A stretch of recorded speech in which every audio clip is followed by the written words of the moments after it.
Hi, everybody.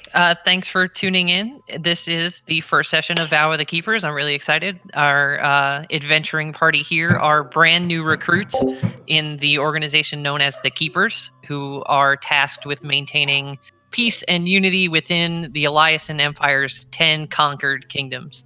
We're going to put them to the test through the next couple of months, if we're going to be ambitious, and see if they've got what it takes to prove themselves worthy of the vow, and if they can keep this empire of ours in one piece. So we'll go around the group, let everybody introduce who they are as players, and then we'll dive right in from there. So how about Jen kick us off, and then we'll just run around the group. Sure. My name's Jennifer, and you can find me at Jenawin at pretty much anywhere where you find that handle. That's me. I'm super excited to be here. That's about all I've got right now. Okay, how about Aegon? Hello, everybody. For those who come here enough, you already know me. I am Aegon TV, one of the co-founders of the Amazing World Society here. Hope you all have a blast. I have tons of D&D experience. God, 30 plus years now. I feel old. But I look forward to the game, and you all should enjoy it. So, okay, next up. Hi, my name is Kyle Choate. I go by OKWizKid online, but if you live in Oklahoma, come say hi. More than welcome to give you a high five or handshake. I've played D&D much less, since I am not even as old as Aegon's playing experience. I've only been playing D&D for about 6 to 7 years, but I'm here to cause chaos and mischief for the DM, so buckle up.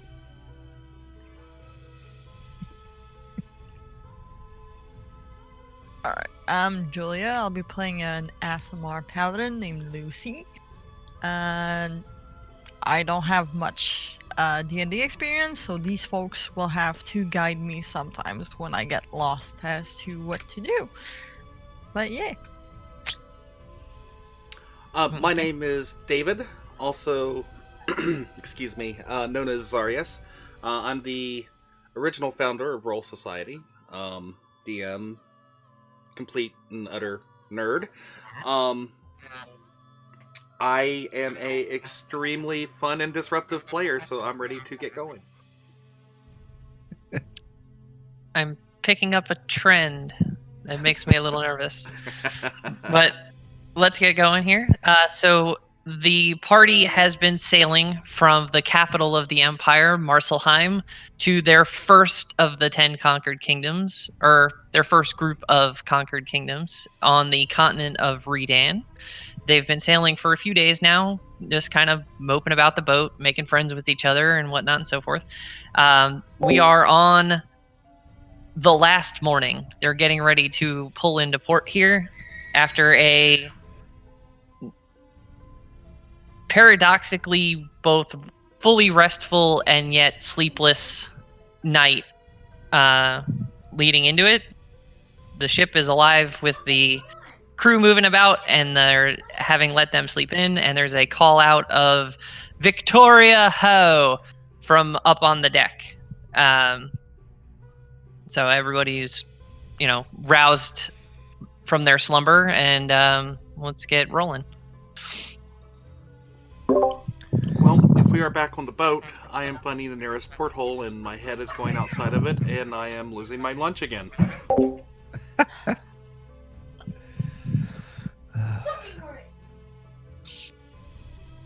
Okay. So the boat is pulling into dock. If you're up on deck, you can see off the right side of the ship, since we're traveling west to east, you see just open ocean. Off the left side of the ship, which would be towards the north, is just sheer cliff face. Just solid rock wall as high as you can see, up into the cloud cover and then some. You're not quite sure how high it may go. Just sheer Cliff of Dover, straight up and down wall. Off the front of the ship, you can see where you're pulling in is the city of Victoria, so named as it was built to celebrate victory in conquering the continent of Reedan. It is a port city, a dock city. Almost none of it actually sits on land. It's all out on water, built out of stilt houses, houseboats, ships that were just docked and never left. And it sprawls out in what looks like an upside down Wi-Fi symbol shape, just concentric arc after concentric arc as the city built out year after year, decade after decade, expanding to meet the needs. As the empire continued to grow, more and more supplies needed to make their way in and out of the continent. The city just sprawled out from there. So let's see, I can show you that real quick.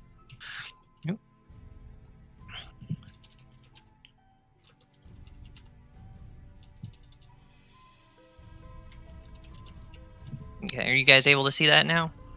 Ooh. It will be a just a moment. Very nice. Okay, so that's just kind of a rough estimate of what the city looks like. There's all different kinds of districts in there. I kind of flagged some of the highlights in there. Market district, your artisan craft district, there's a shipbuilder, shipyard, dry dock area that they've constructed to handle the naval needs of the empire in relation to the continent here.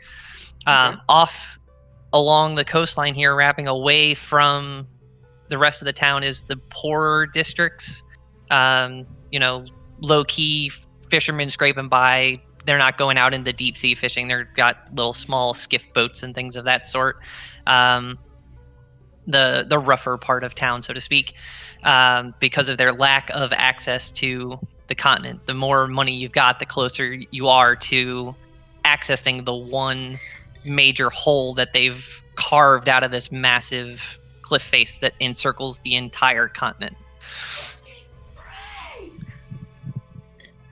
Okay. So let's see. So you have pulled into port.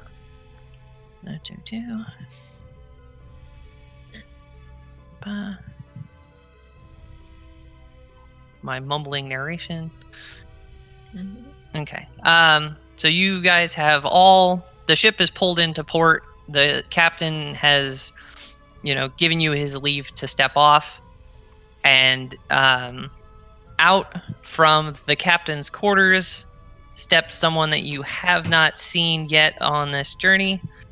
He is a mountain of a man, towering over the lot of you, including Lucy. Just, she's even looking up at him like, oh God. Just a wall of just muscle and mass and giantness. He's got a big kind of bushy mustache coming across here and kind of curling up a little bit.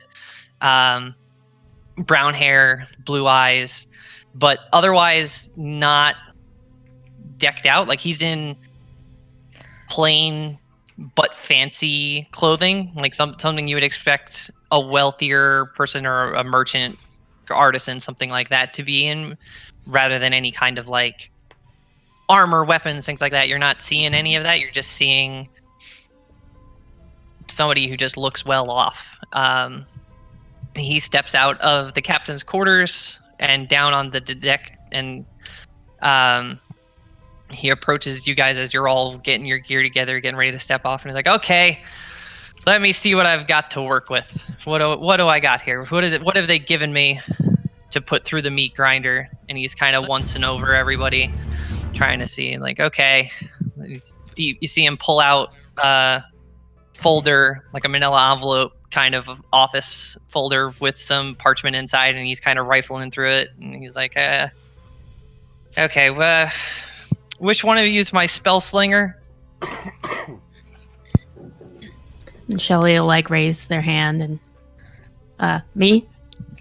Okay, you could take this opportunity to describe what he sees when he looks you over. All right, so Shelly is a turtle. modeled after loggerhead turtles. So they've got like the yellowish skin with brown, like kind of spotted scale type stuff all over their arms and neck and stuff like that. They aren't wearing any clothing, but they do have a fishing net that gets draped over the back of their shell, and then they hang like hooks and lures and stuff like that off of it. So that's kind of like their decor. And they've got tattoos all over like one arm and some carvings on the shell.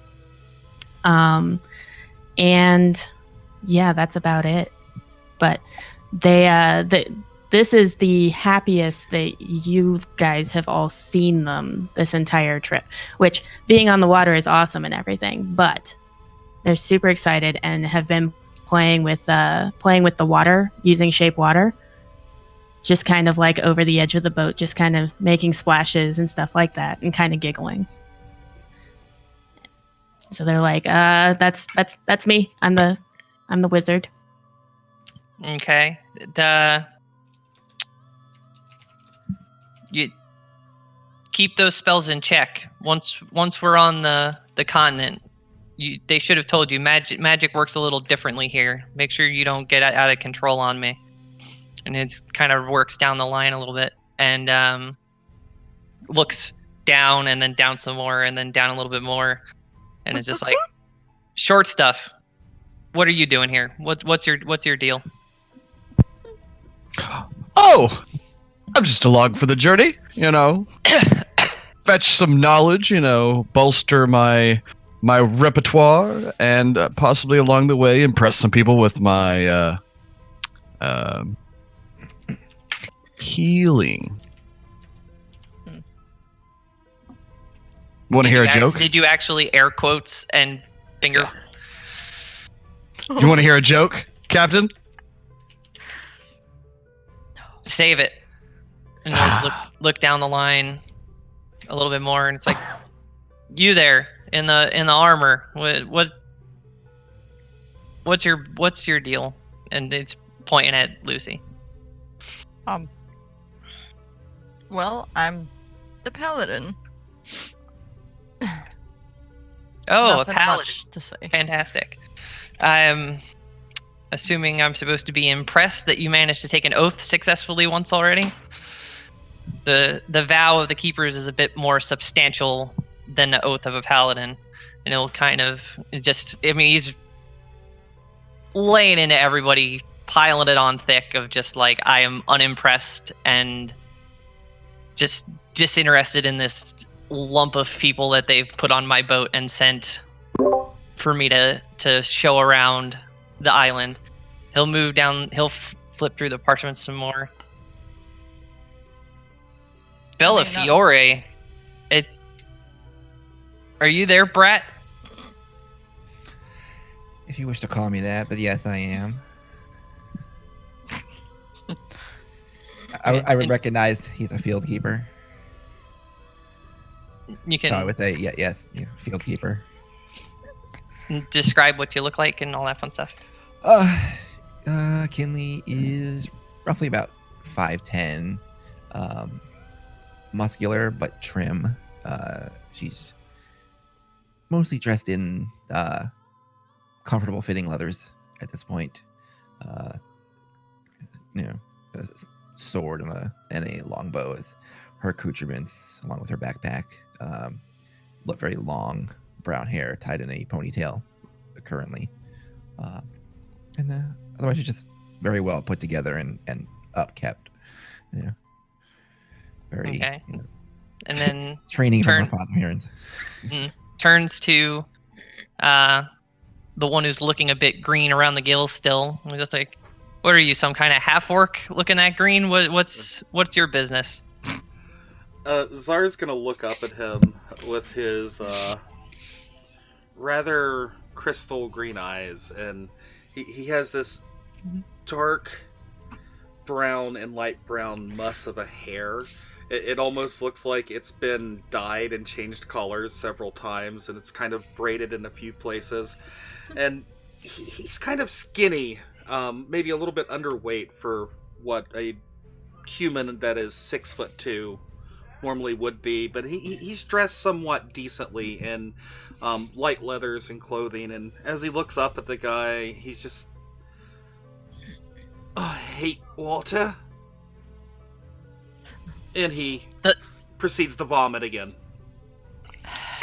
Doesn't seem to like you much either. So, look here. I am not your tour guide. I am not your babysitter. I am here to see if you've got what it takes to actually bear the title of keeper. You know, this is not a pleasure cruise. This is not a vacation. This is serious business. You are expected to live up to the high reputation and higher expectations of this organization, or you can get back on that boat and just ship right back to Marselheim and go back to being somebody's lab assistant. But if you're going to stay here with me and explore this continent, you better live up to our reputation.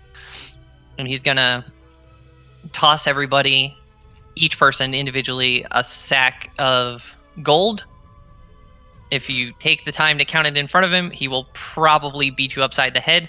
But there is 500 gold inside of each bag, so each of you is getting that. This is your stipend. Don't spend it all in one place. You won't be getting more anytime soon. If you run out, you're sleeping on the street and you're begging for scraps. I will not be floating you on your little excursions. It's your job to manage your money and manage your business. It's an aspect of being a keeper, is being responsible for what you're putting out into the world and how you handle yourself. He's also going to reach under his cloak and pull out a small stack of discs. They look to be bronze in color. He's going to hand them out to each of you. It looks like the seal of the keeper. It looks similar to the one that he has pinning his cloak, but his is platinum and has the two clasped hands bound in chains, while yours do not. It's just the two bound hands. There's no chains visible on your seals. These are your deputy badges of being a keeper. They'll mark you as tapped for potential membership, but they're not going to open doors like his does. But it's going to hand them out to you and just say, don't let me see you flashing them around trying to show off. This is only so that way people know you are with me when we go into these places. I will be opening doors and initiating conversations, but it's your job to make first impressions and your job to shape what your relationships with these kingdoms will be should you become keepers. So Shelly was already about to pin their badge to part of their shell when he said don't go flashing it around, and they're just kind of put it back in the bag. Okay. Czar will place his kind of on his left shoulder, above his breastbone, and just sort of shrug his cloak to cover it. Lucy is gonna unhook her amulet of there's a hole in the disc, I guess. So if there's she's gonna unhook her amulet of the Fender and just slide it in and then cover it back under her cloak.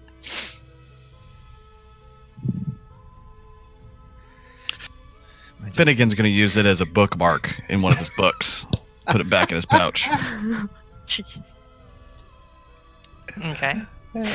Money goes in the pouch. The things I get pinned under my shirt and leave under the cloak.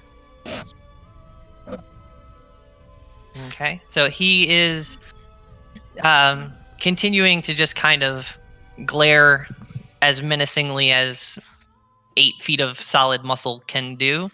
And he's going to just sort of well, I would definitely like to check in at City Hall at some point today. Let them know that we've arrived. They should be expecting us.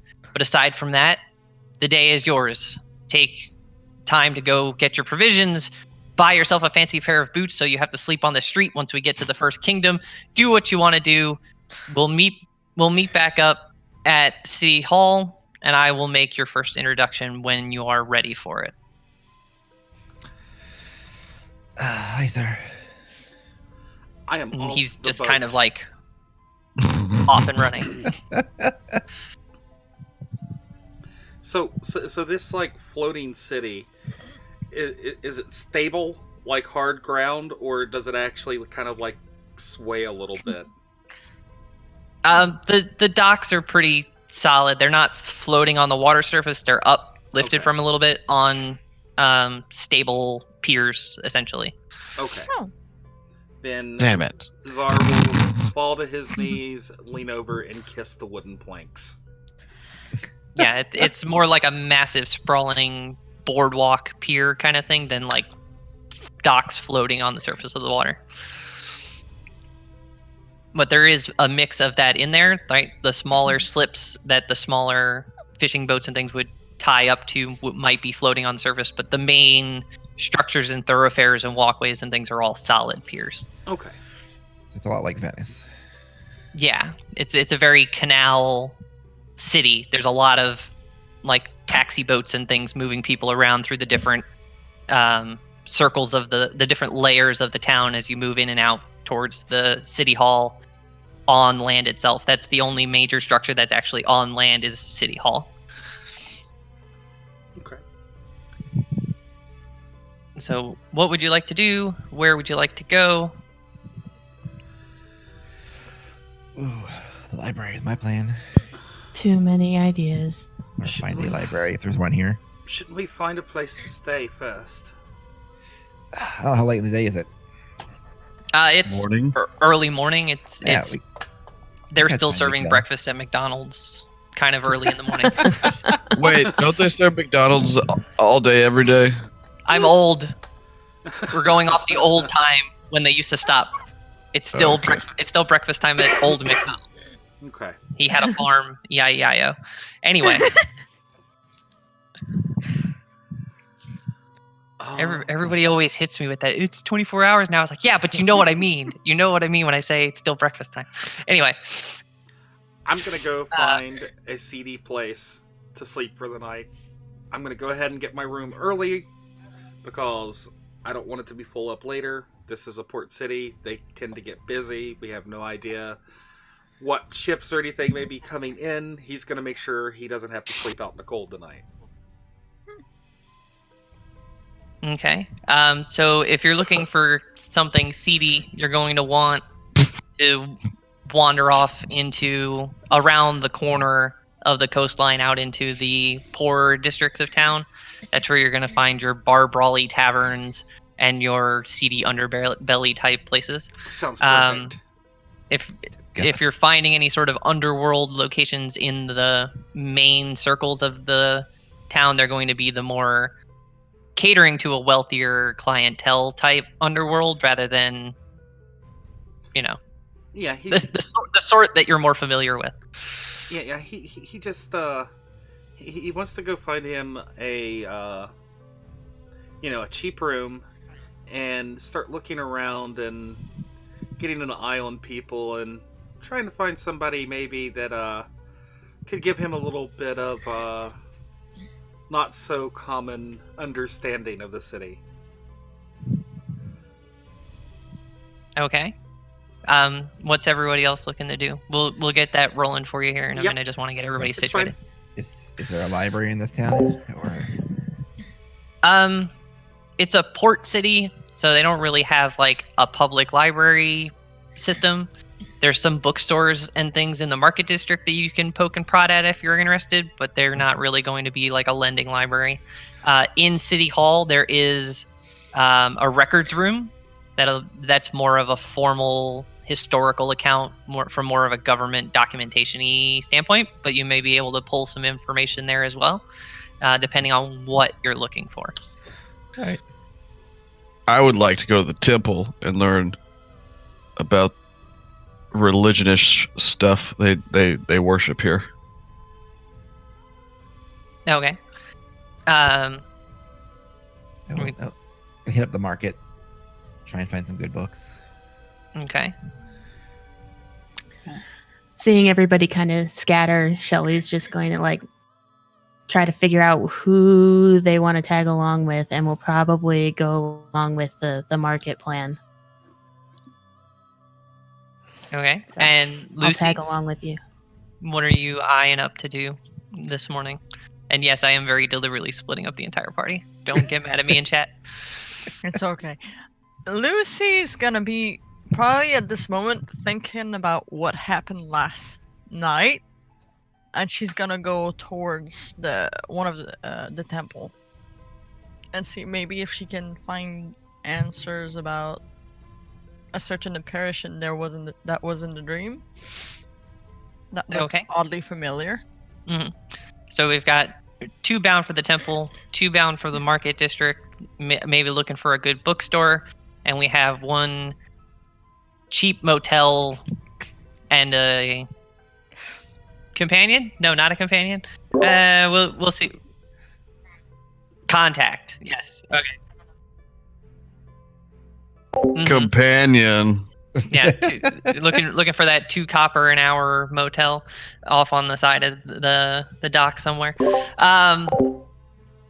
Okay, so let's tackle this in something resembling an order, because I was smart enough to tag temples on my map and then not actually prepare a temple. Everybody was like, I want to do this, this, and this. So I prepared this, this, and this. And they go, hey, I want to go to the temple. Cool. Shit. So, no, you're fine. I got it. We're good. So we will tackle that first. I'm assuming, Lucy, as a paladin of Lathander, that would be your preferred temple of choice. It's more of a temple district, right? The closer to land is the higher deities, and further out towards the circle are your lesser deity temple district, your minor gods and demigods and all those sorts of people. The real like big pantheon types like Lathander are closer to land, as their temples were established much earlier in the empire.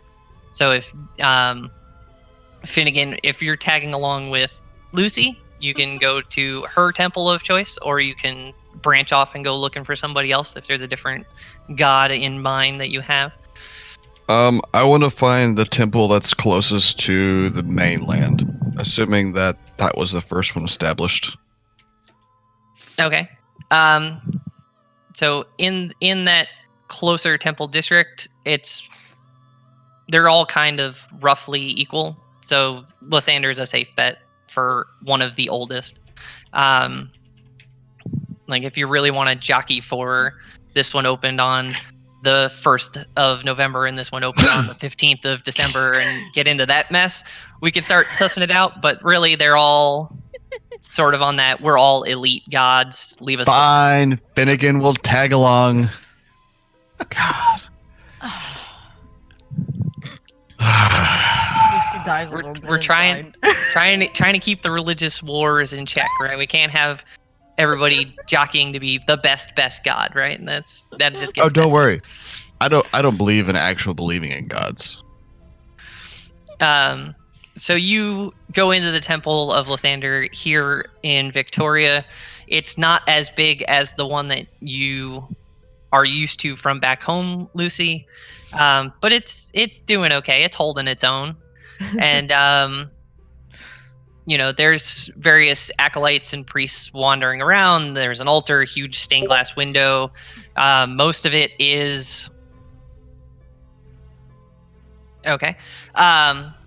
It's very little of the city is stone in nature. It's mostly wood structures throughout, being friendlier to the weight restrictions of building out on the open water. So it's a wooden temple, which is a little different from what you would usually see, but they still have the traditional stone altar in front of the big stained glass window depicting Lathander in the morning glory that he shines upon the world and blah, blah, blah. You do see someone who looks like an authoritative priest that you can stroll up to if you want to ask some questions, and then we'll just keep rolling. Alright, then Lucy will walk up to this person and humbly I want to say salute them, but like excuse me. Priest, yes, priest. No. Um,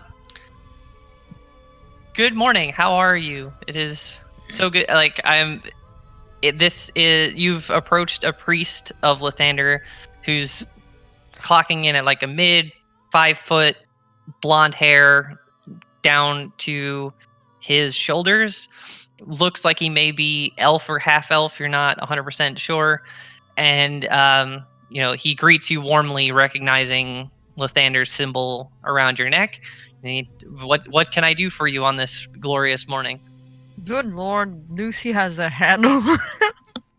Because she's like 6 foot tall, so there's this 6 foot tall hooded figure that just looks down with silver eyes at the priest. That may be a little intimidating, but not really. Yes, I'm not really sure how to go about this, but I'd have some question about holy figures, maybe angels, perhaps of a certain name. She's gonna like glance at Finnegan to see if he's listening or not. Hopefully not. I'm just looking around the architecture, letting you have your own conversation. I have my conversation planned already. I don't want to bother you with anything you're doing. Okay.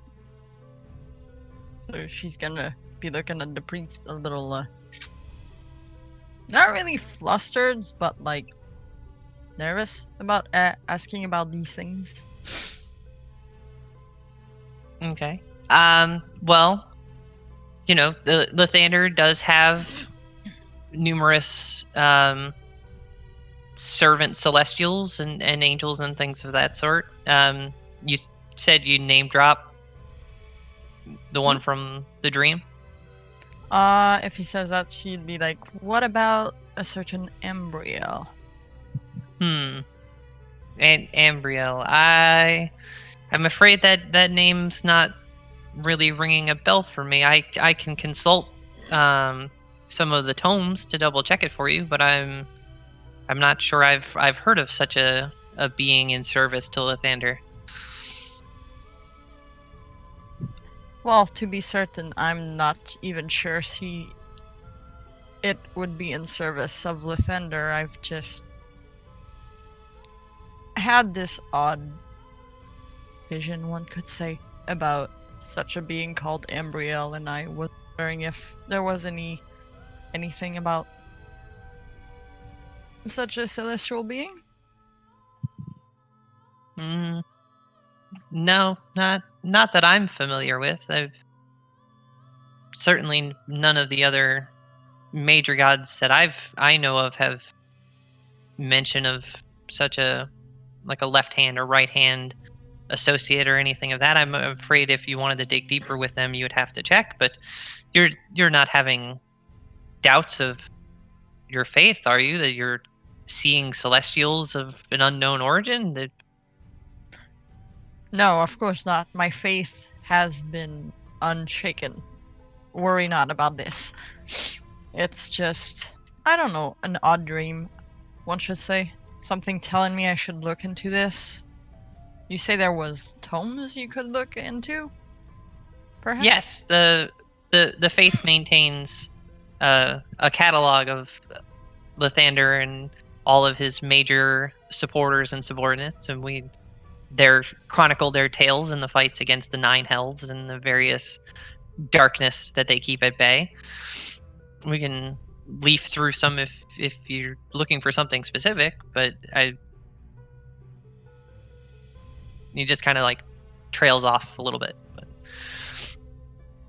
If you wouldn't mind, perhaps, well, if we find nothing, well, I'll guess it was just a silly dream or something like that. But I don't know, something tells me there's something. well, you're more than welcome to take a look, and if you have, any concerns or doubts, I, as the head of the church here in Victoria, I would certainly lend you a friendly ear to those concerns. I seek only to maintain our paladin corps in the strength of their oaths. and he'll kind of lead you off towards where the records, their small library of religious material and doctrine is, and he'll sort of mention the small one who came in with you. Would he need access as well? Is he one of the faith, or? I'm not really sure. To be quite honest, I've only just met the man on my way here. All right. Well, I'll let you inside, and then I'll go speak to him and see. He's been not lurking, but kind of mulling about, biding his time. So I'll go speak with him. And Perusing. I'm perusing. Or casing the joint if you really want to get into it. He's didn't want to throw accusations, but you were making him nervous. You notice one of the acolytes is like trying Following to me. nonchalantly follow you around, keeping an eye as you approach like statues and anything of religious significance. They're just kind of like looking over at you a little bit, like. So the priest approached you and he said, "What can I do for you, my son? Your associate has taken advantage of our library, but what can Lathander's faithful do for you today?" Just right now, just doing some digging, trying to understand whole god realm. Been thrust recently into extra responsibility that I'm not sure I want, so I'm just trying to gauge what I'm into. First question: how old's Lathander?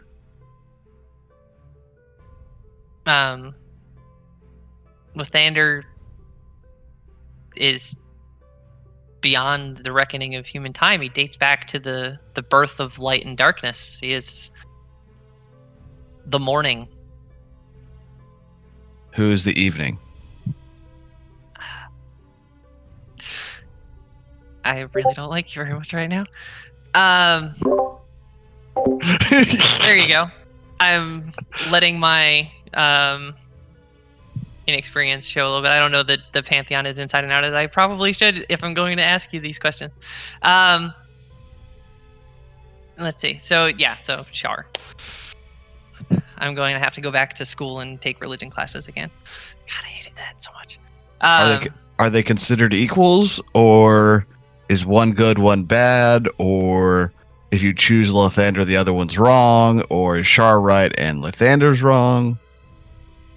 Well, light and darkness exists in a balance. They maintain harmony in the universe. You can't have one without the other, but certainly Lathander is the light and the way. He is, a good god who blesses us with the bounty of the sun and the light that allows us to grow crops and food and feed our people and all that fun things.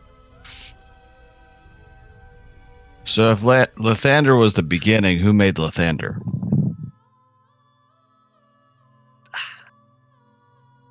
Okay.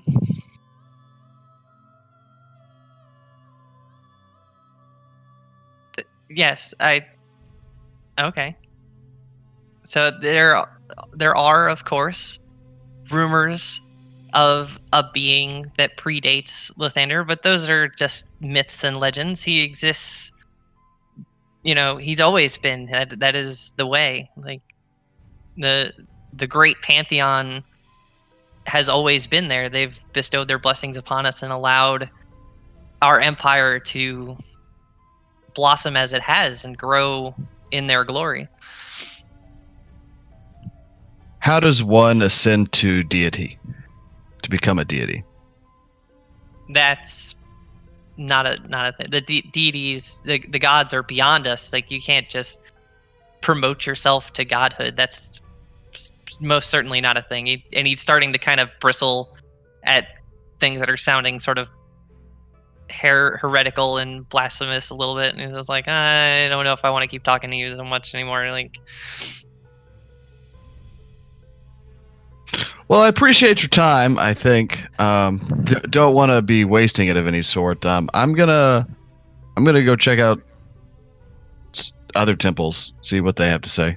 Have a great day, and just start walking out. Mhm.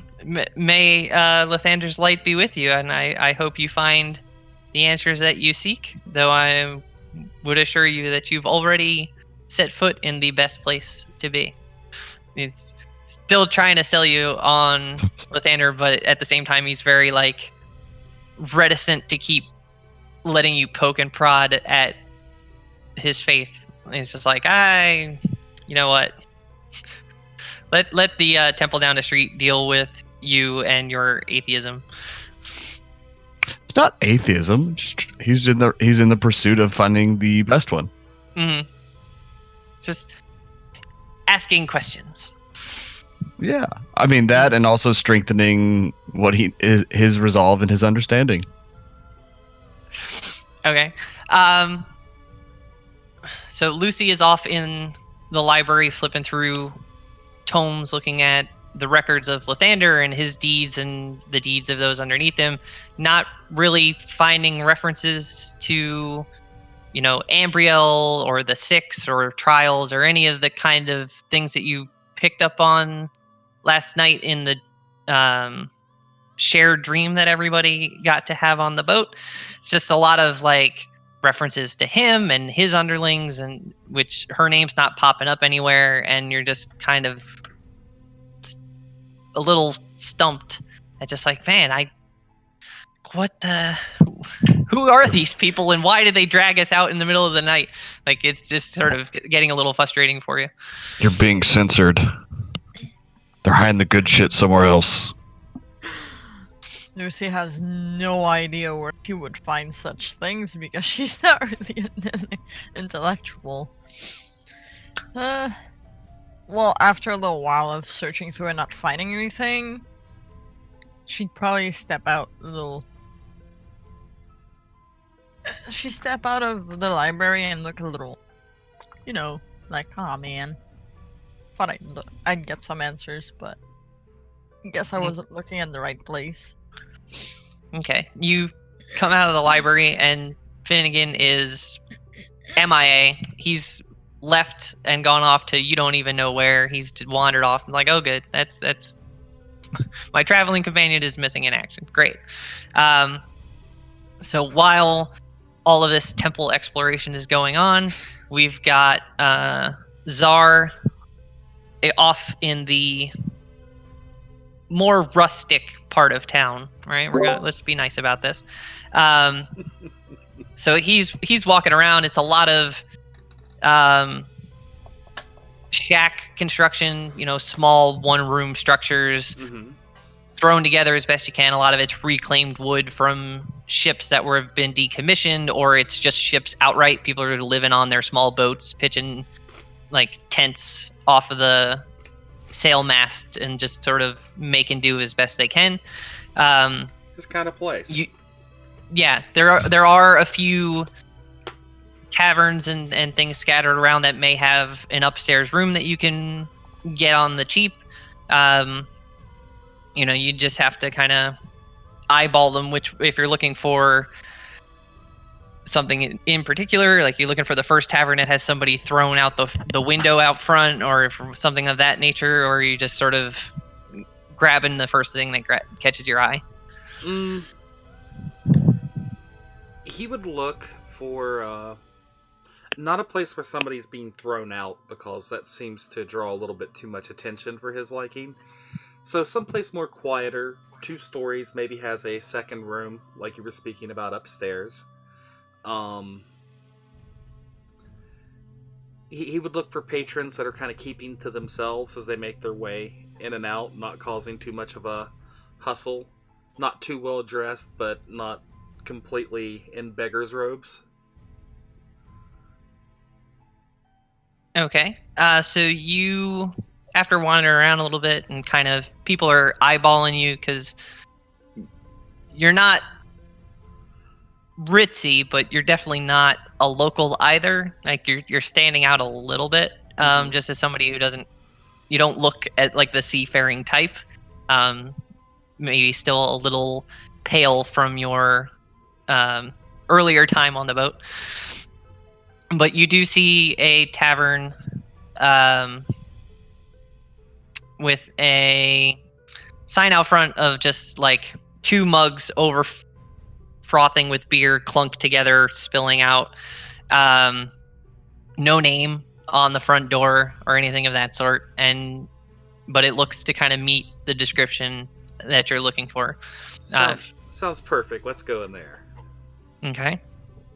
Inside, you see a couple of real small tables. Like if you squeezed, you might get 3 people around them, kind of small tables. A bar that seats 4 or 5. Barkeeper standing behind it, doing the usual cleaning the glass, spitting in it, cleaning it some more. And Gives it flavor. Like, you gonna rinse that at some point? No, probably not. Other than that, it's early in the morning, so even for the seedy part of town, it's pretty much empty. There might be one person who's slept off in a corner trying to sleep off the night before, but for the most part, fishermen are early risers, early out to sea to get their catch in so they can get back in and try to hawk it in the market. So it's pretty quiet. I'll go find myself a seat in a corner. If the only corner seat is taken by the drunk person, I will help them out of their chair onto the floor beside me and take their seat. Okay.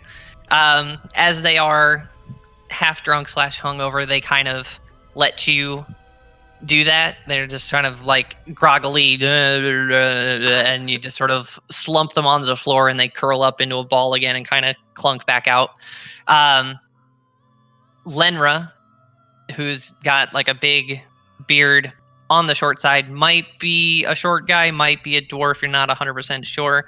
But he's definitely facial haired out to where it's a little ambiguous. All brown, short crop top on the top, like he's flat topped almost. Okay. And he walks over and he's just like, what can I do for you? Zar's gonna look at him and kind of flick his hand out, and he's gonna have a gold coin in between 2 of his fingers, and he's gonna kind of hold it there for a second. I'll have a mug of your best piss water, and fill it up when it's empty. You looking to drink the ocean worth? Is it like this? A gold's gonna keep you. It might drown you. Use it for a tab right now. If I have use for the rest of the change, I'll let you know. All right then. He'll take the gold piece and, wander off behind the bar, fill something up that looks vaguely ale-ish, maybe.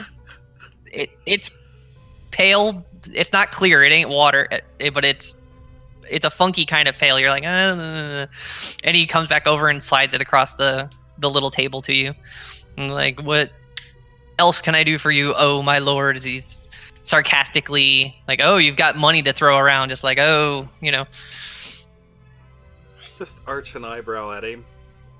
I'm fine waiting right here for now. Thanks. Okay. And he'll kind of wander off back behind the bar, kind of eyeballing you like, what the hell are you doing in this part of town if you're flashing gold that so casually? Just kind of extremely suspicious. Like, do I call somebody? Do I report this? Do I call a couple of friends and see if we can just take him?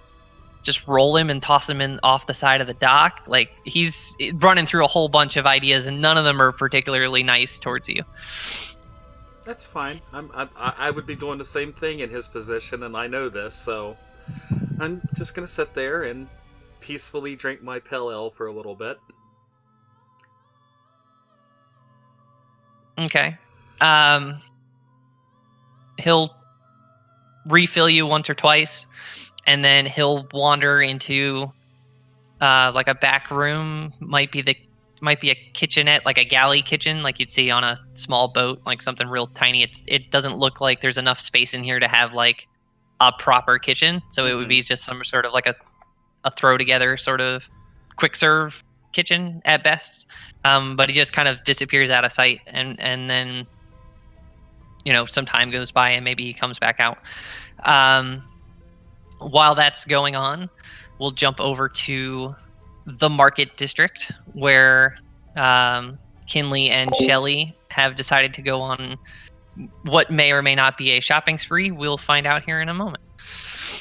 So what are you looking for? You mentioned the bookstore. Are you looking for gear and provisions and things like that too, or are you just looking for a bookstore right now? Right now, just looking for interesting books. I'm as geared as I'm going to be right now, so just looking for some interesting books. Anything that catches my eye, anything like history related, or anything that doesn't seem to be fiction. Okay. So you are rolling through the market district. There's a lot of shops, a lot of food stalls, mostly skewing towards fish and seafood for obvious reasons. There's some meat, vegetables, things like that in the mix too.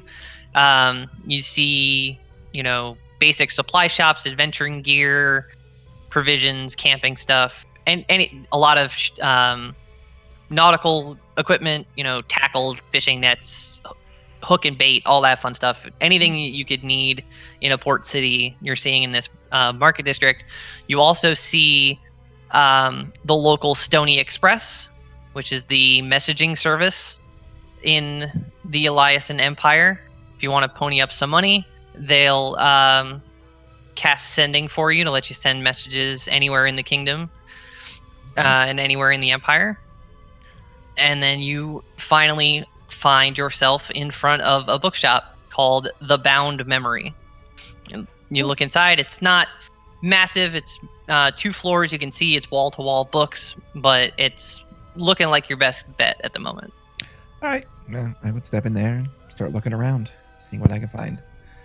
And Shelley will start to follow, but they'll kind of tap Kinley on the shoulder and be like, you should check out the kids section. I think you'll have a good chance there, but I'll be right back. And then they're just going to walk right back out and go look at other stuff because they're looking for spell components, scrolls if they can find them, and want to go send a message back home. Okay. So you venture back off into the market. Kinley ventures inside. We'll pick up with you in just a moment. So you're inside. Nima, the half elf behind the counter, greets you warmly. What can we do for you on this beautiful morning? Greetings. Just looking around, seeing what you have. I'm always interested in books, good books. Yeah. Well, we pride ourselves on our collection. We do the best we can as a port city. Obviously, we're no great library of Fantalusia, but we do the best we can. Understood. Hey, you never know. You find rare gems in interesting places. Is there a particular area of interest you have? A topic? We have an extensive nautical section, as I'm sure you would have guessed by now. Yeah, but sure. we do our best to scrounge up. Anything, nonfiction, anything history based, anything about geography around here, customs, culture, wildlife, anything that has to do with learning more about the places that I'm going. Okay. So she's just gonna start pointing out. She's like, okay, well, second floor, that wall's gonna be a lot of your history. Geography is gonna be down here on this bottom shelf. Not extensive, but it covers the 10 kingdoms decently well. You said customs and culture. That's, most people pick that up from traveling around, but we've got a few handy guidebooks and things up on the north wall over there. I think towards the bottom, you might find a couple of books to that effect. But you're just looking for a hodgepodge, it seems. Good stuff. But I'll take a look and see what you have and see if anything catches my eye.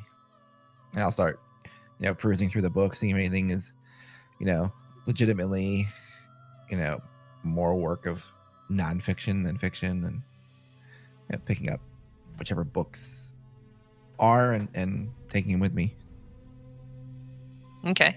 Yeah, you can find a couple like pocket-ish.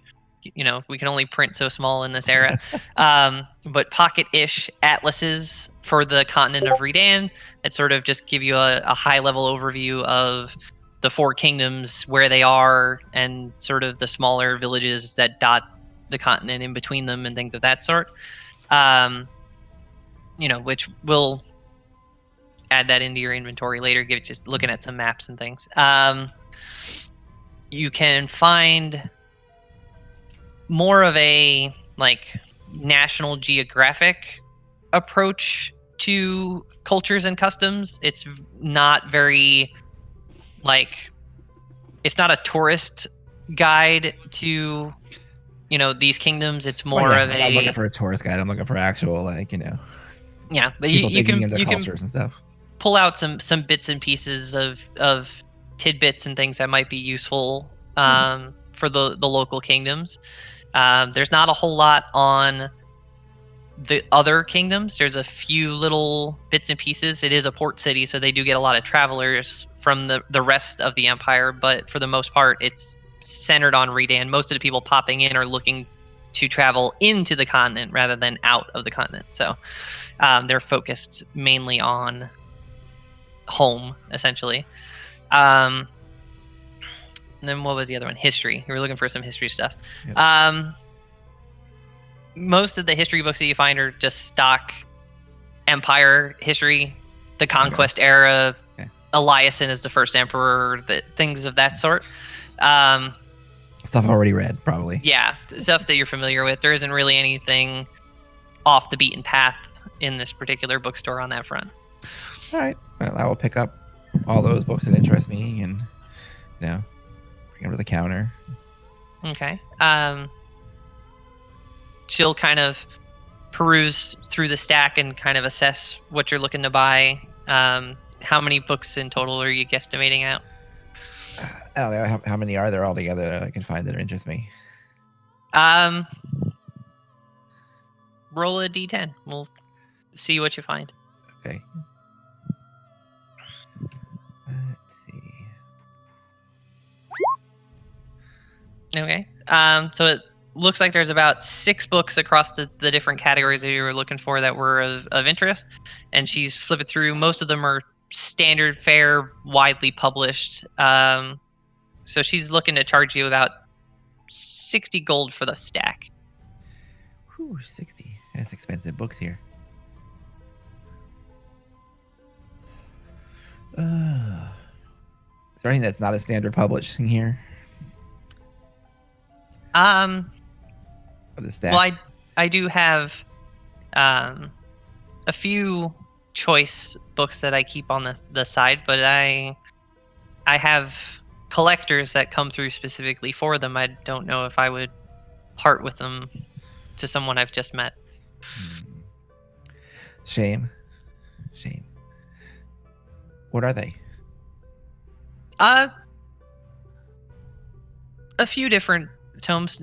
You were mainly looking for nonfiction. These are more in the other end of the spectrum. A lot of our fiction fans. A few myth and legend researchers that pass through. They're always looking for some information as best we can dig it up for them, and a couple of romance novels. Oh, myth and legend, interests me as well. What book is it about?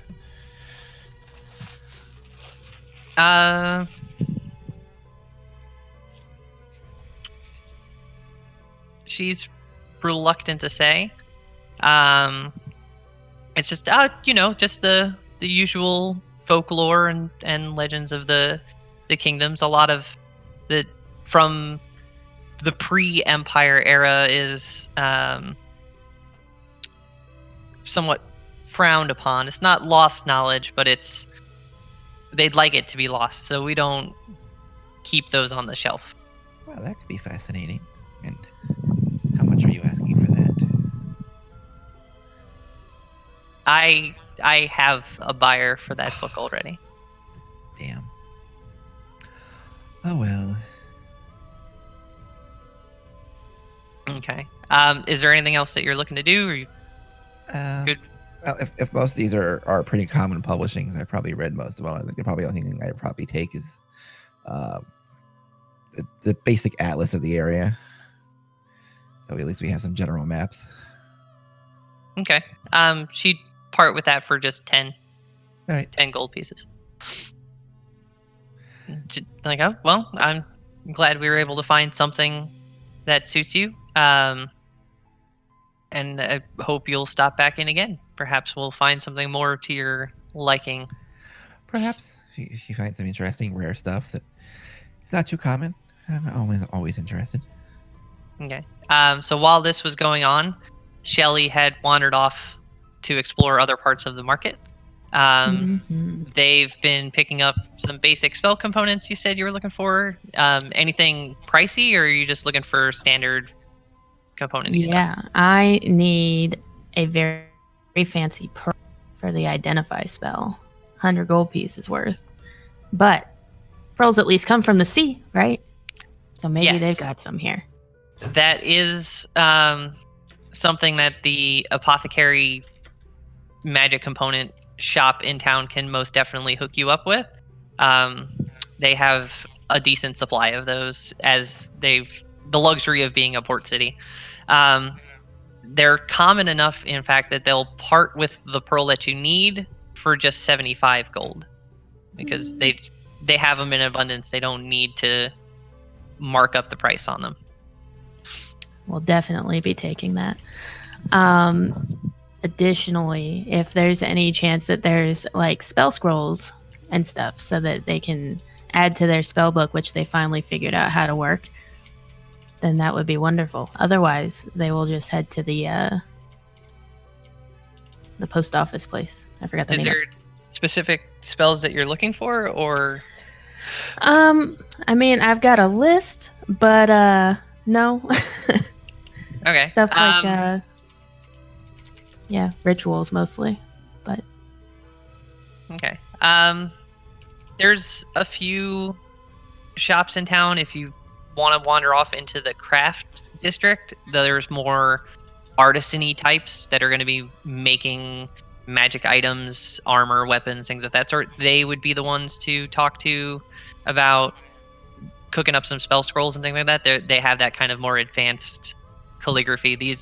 This market district is more of your run-of-the-mill typical stuff. I see. Okay. Well, I don't want to get too separated from other people because Shelly is all about that team. So they will put that aside for the moment, head over to the sending shop to send a message back home, and then head back to where Kinley was Okay. and try to catch up. So you pop into the Stony Express. You see like a counter with a couple of employees behind it.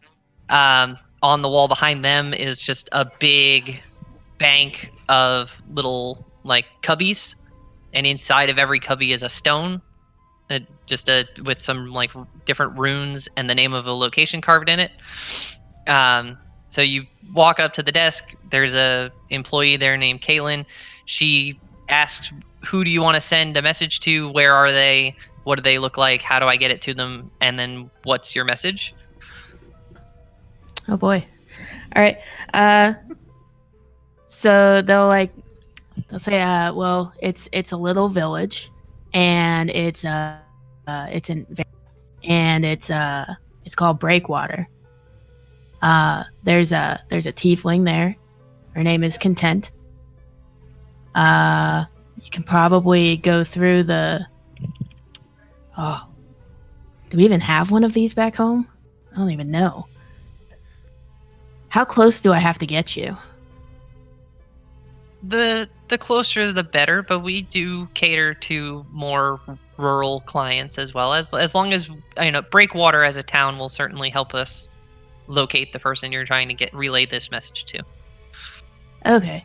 So as long as you know, like, basically where to go, you'll just, like, write it down and take it to her? Well, I will send it to our closest Stony Express office to Breakwater. I will consult the atlas and give it a look-see. And then they'll jot down the message and hand deliver it on the other side for you. All right, cool. So they'll be like, so my message for her is, made it to Victoria. Boat was fun. My special friend showed. Okay, miss you, bye. And that's it. All right, we can certainly get that done for you. It'll be just 16 gold, and I will grab the appropriate stone and fire that off for you. And they will hand over the gold. And then take the gold, take the message, start going cubby, find the right one, grab it, fire off the message to the other side. There you go. They'll receive it just as soon as we can get a messenger run out to Breakwater, you said it was? Yes. And Awesome. there you go. Message sent. Man, I thought it would take much longer than that. All right. Well, thanks. And I'll head back to where I keep forgetting the name Kinley is. Okay. So you meet back up with Kinley at the bookstore as she's wrapping up buying her atlas and begrudgingly leaving with no other books in tow. Yeah, yes. Just one? Most of the stuff I'd already read, and she didn't want to share the really delicate stuff. Apparently, I already had a buyer. Huh. I wonder who it was. Who knows? Some collector. Hey, is there anybody around us right now? Like, It's a anybody market listening? district. It's a market district in the middle of the day, so there's people, but it's a lot of just background crowd noise and things like that. Nobody really seems to be giving you much attention. I'll like pull her aside a little bit so that it's a little bit in a quieter place so that we're not overheard. Be like, didn't that angel chick say something about like a jailbreaker? What if they're the ones who want the book? Possibly. Unfortunately, she wouldn't let me see the book, so we'd have to stake out the place and see who comes and buys it. But who knows how long that's going to be. That's fair. I'm pretty sure our stuffy evaluator's not going to have us sit around here all day. I really want to make a good impression on him.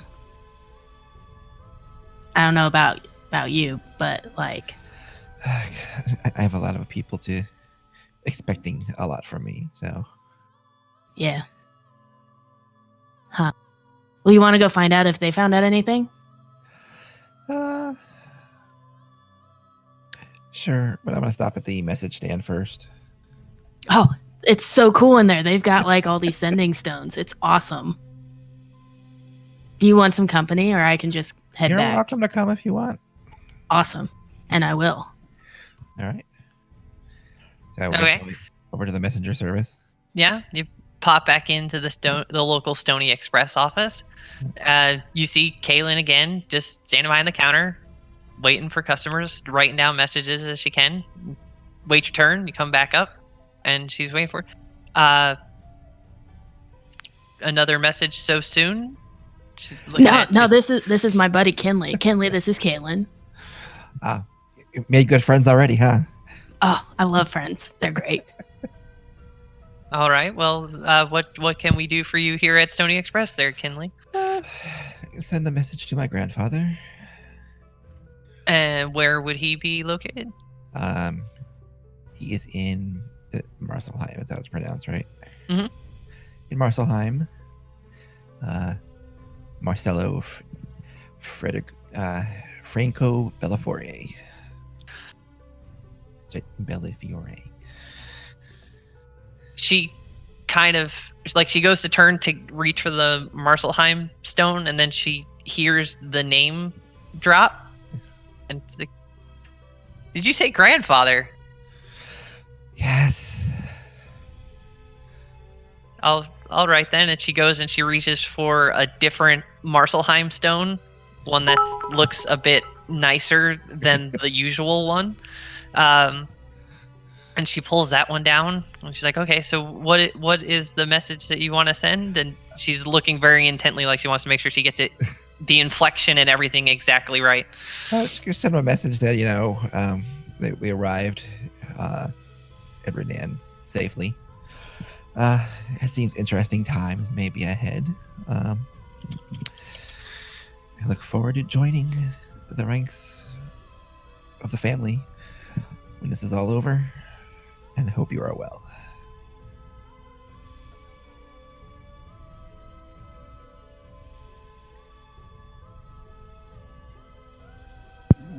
Dude, All your right. your family has ranks? No, but many of my family are. Don't you, grandfather, son? Those are ranks.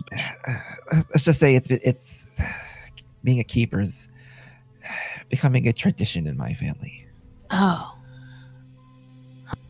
That's cool. I hope you get there. That's what I'm working on. Okay, so Kaylin takes the message down for you.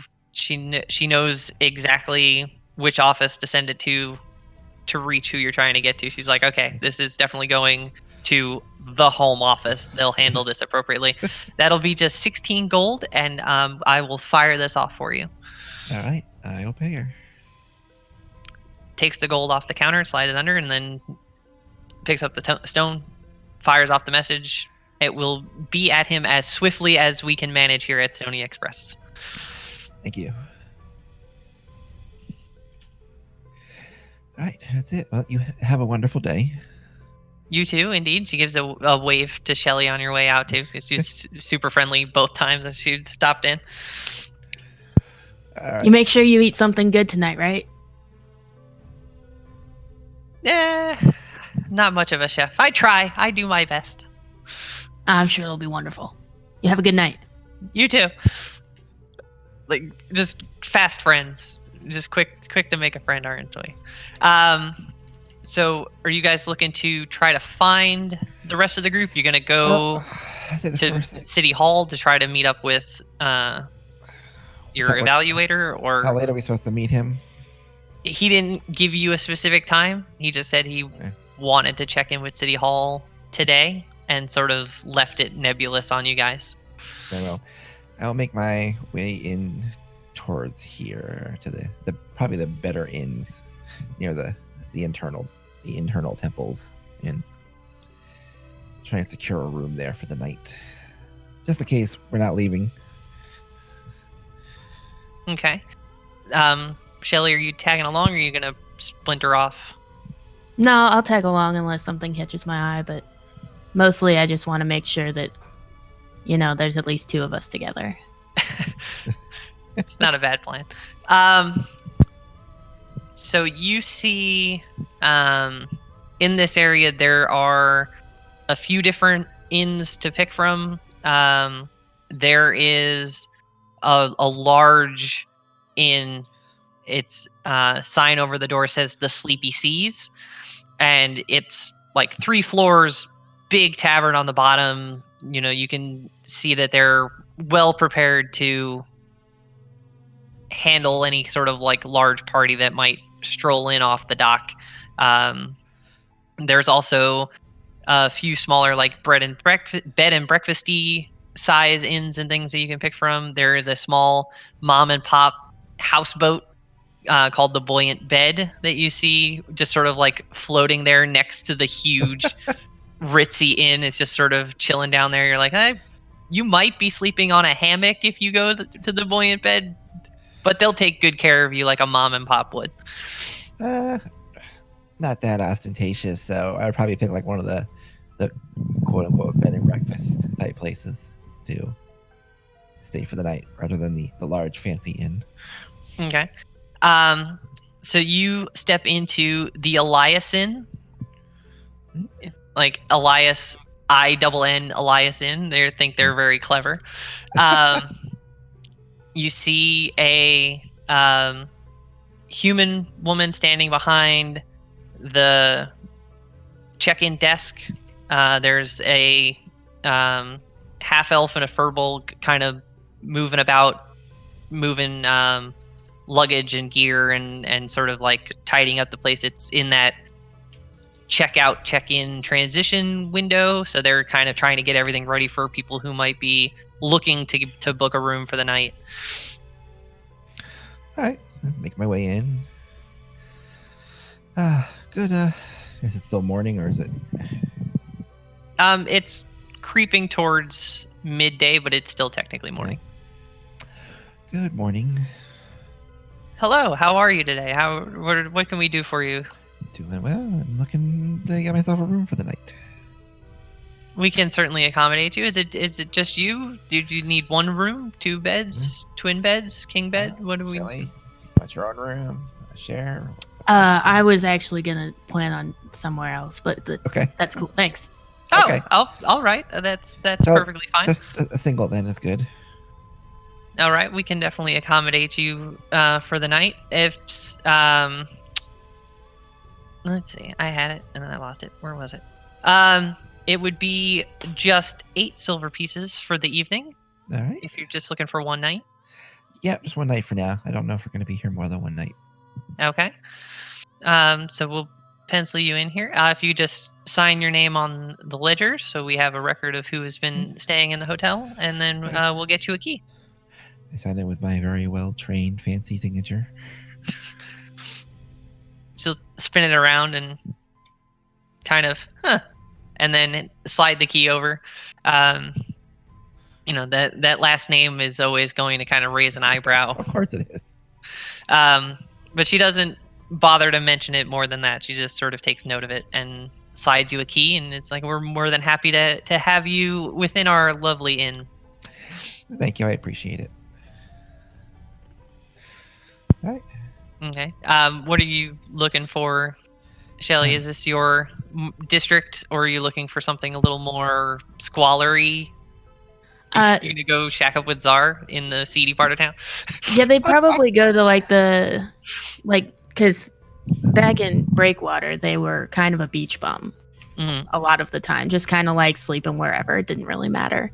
So if it's like the weather's okay for that and there's a place where they can do that, then that's probably what they would do. They don't mind sleeping on the beach somewhere or whatever, but there's cliffs. So I don't know how that really works. Yeah, But- not so much a beach spot. Like the fisherman's area would be plenty for them. Okay. They're not too worried about finding a place to sleep tonight. Right. This is kind of their kind of place, so. Mm-hmm. After I get my key, I'll put it away and nod to the lady, and I will be back this evening. And I guess we'll go head off and look for the rest of the group, see where the hell they went to. Oh, will they be requiring rooms as well then? I do not know where they'll be staying at. They may or may not. Well, I can try to set a couple beds aside for you if you'd like. I will recommend the place, but it's up to them whether they choose to stay. But I will recommend the place. Okay. Yes, of course. And she'll, give you the polite wave on your way out the door. All right. I guess we go try and find the others. Hey, so you're like kind of fancy then, huh?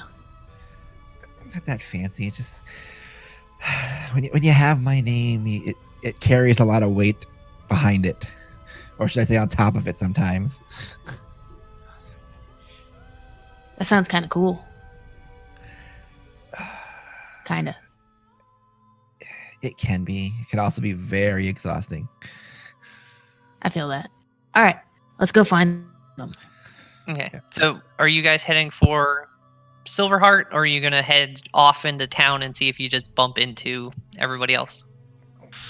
Unless they mentioned wherever we were going, we have no idea. So, Yeah, probably up towards town hall and keep an eye out in case we see them. yeah. Lucy's probably not that hard to spot. And Yeah. probably Lucy would be the only one in the group that knows Czar well enough. What part of the city would he be able to be found? So Mhm. A part she would never set foot in, anyways.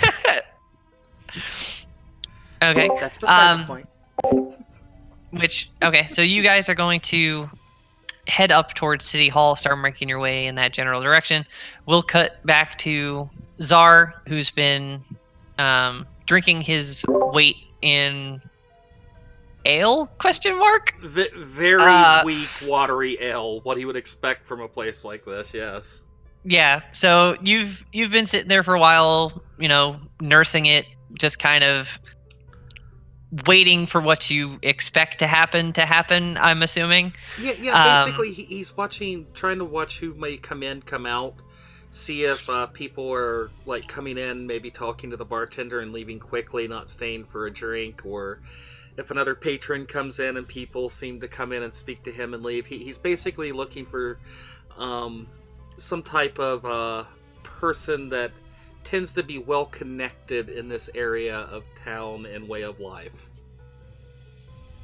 Okay. Well, after a few more rounds, three gentlemen, gentlemen is being generous, three guys step into the tavern, and they basically come straight for you, not in a hostile manner, but you can tell that they're not there for any other reason than the fact that you already are.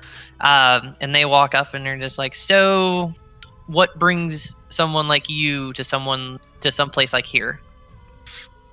I'm gonna continue drinking my ale and not really look at them as I answer.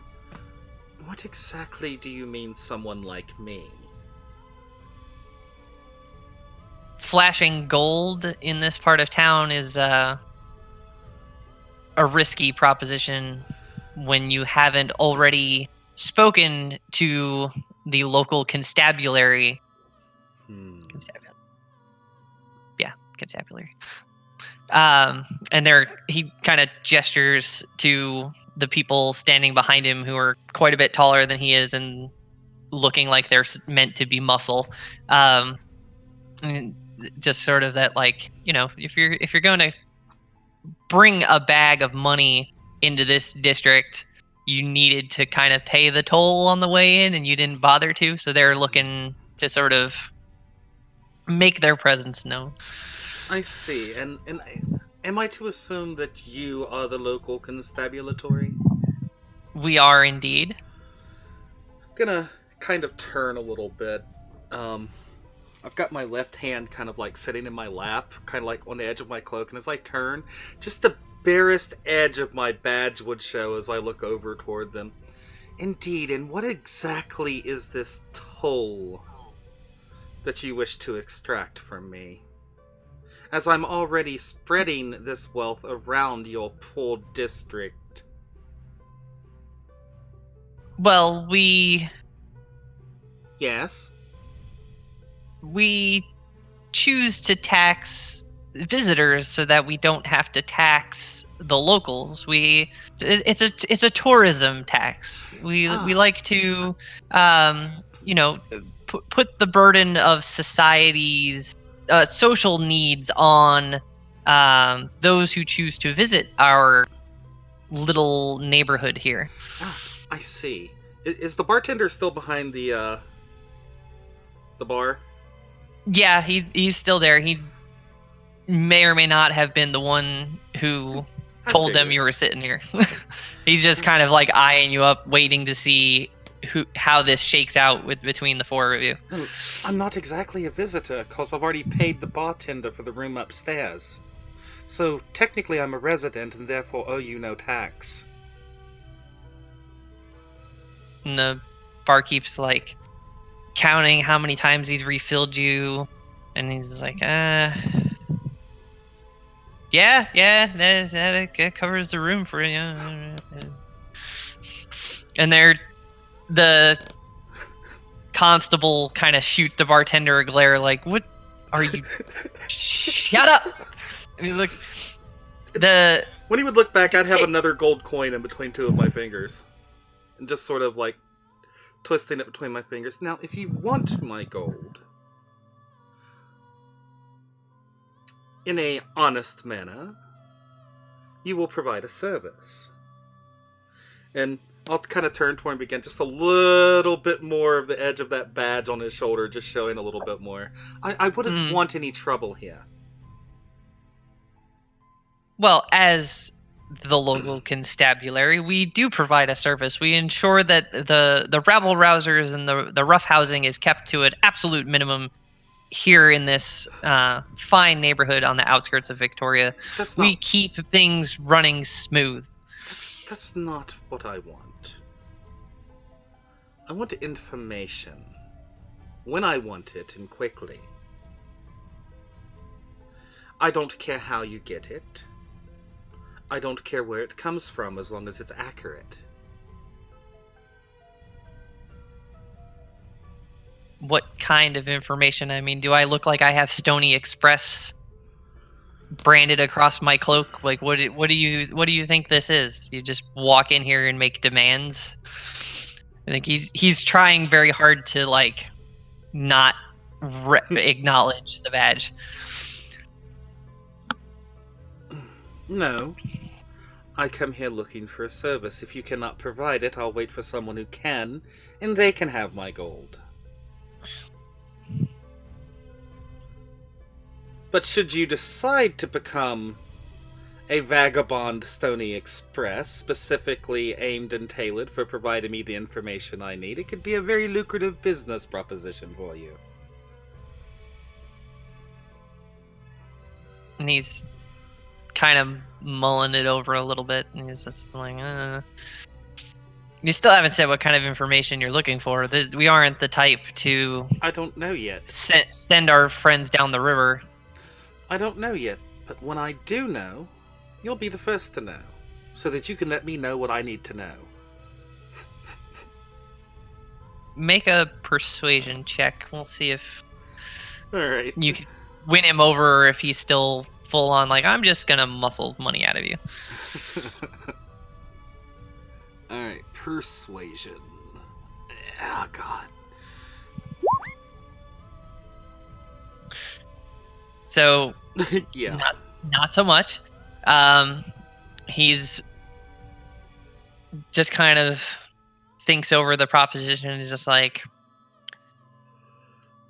we could just take the gold now, services rendered, and he'll kind of snap, and the two guys will sort of step in towards you more, like, Alright, as they do that, I am going to fling the gold coin over to the bartender, and I'm going to say, for the mess.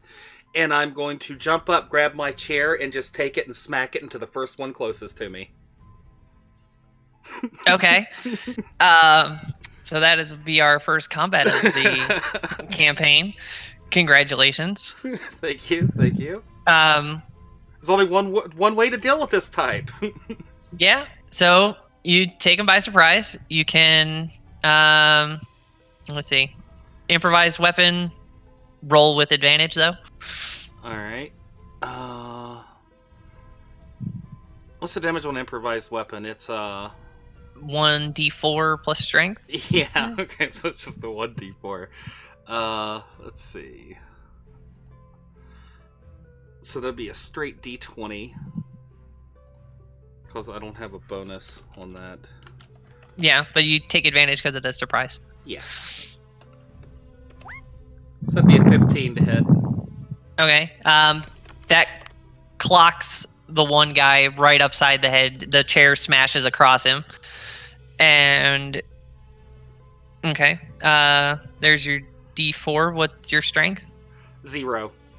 Oh, so you just hit him for 4 damage. He is dazed and confused, but still up. Like he's gonna take him a minute, but he's gonna shake off that chair Yeah. before too long. The guy who didn't take the chair to the face is then going to take a swing at you and see if he can punch you across the face. All right.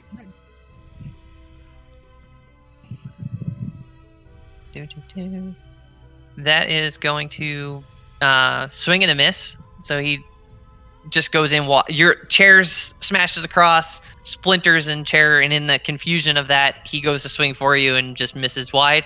The guy who's been doing all the talking backpedals away from you, just like, oh no. He's was very much hoping it wasn't going to have to come to that, so he's stepping away from the conflict. So let's get things set up here. No. Well, we'll just keep him going like that. So it's now your go again, and then what do you want to do? And we'll keep shaking this out. All right. I'd say when I smashed this chair on the dude, I would still be holding on to like the chair leg. Yeah, So probably. I'm going to use that chair leg to kind of like spin around and clock it at the head of the other guy that had just took a punch at me. Just kind of like daze him on the side of the head with the chair too. Okay. Straight No roll. advantage this time because they know they're in combat now. So that'll hit him. You clock him across the face. He's, his jaw's a little looser than it was when he walked in the door, but he's still in it too. The person you hit with the chair the first time around is still stunned, so we'll skip over him. The guy that you just legged. Yeah, we're gonna roll with that. The guy that you just legged, he's shaken off, holding his jaw a little bit, and then he's gonna try to come at you with a swing again.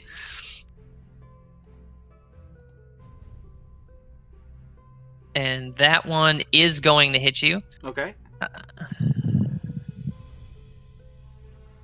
And he is going to clock you across the face for 4 damage. All right. So he like punches into me, and I kind of like, I would guess it like busts my lip or something, and I'm gonna kind of gnaw at my lip a little bit, and then grin, spit the blood in his face, and go after him again. Okay.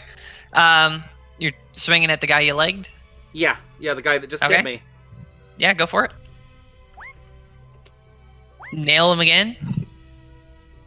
Not so much on the hurt. He sort of leans into the leg this time, so it doesn't hurt him quite as bad. But he's definitely feeling these swings. You're just clobbering into people. The dude that you chaired is now shaken off the chair, and he's going to try to take a swing at you too now. They're starting to gang up on you a bit. It's fine. But he misses wide.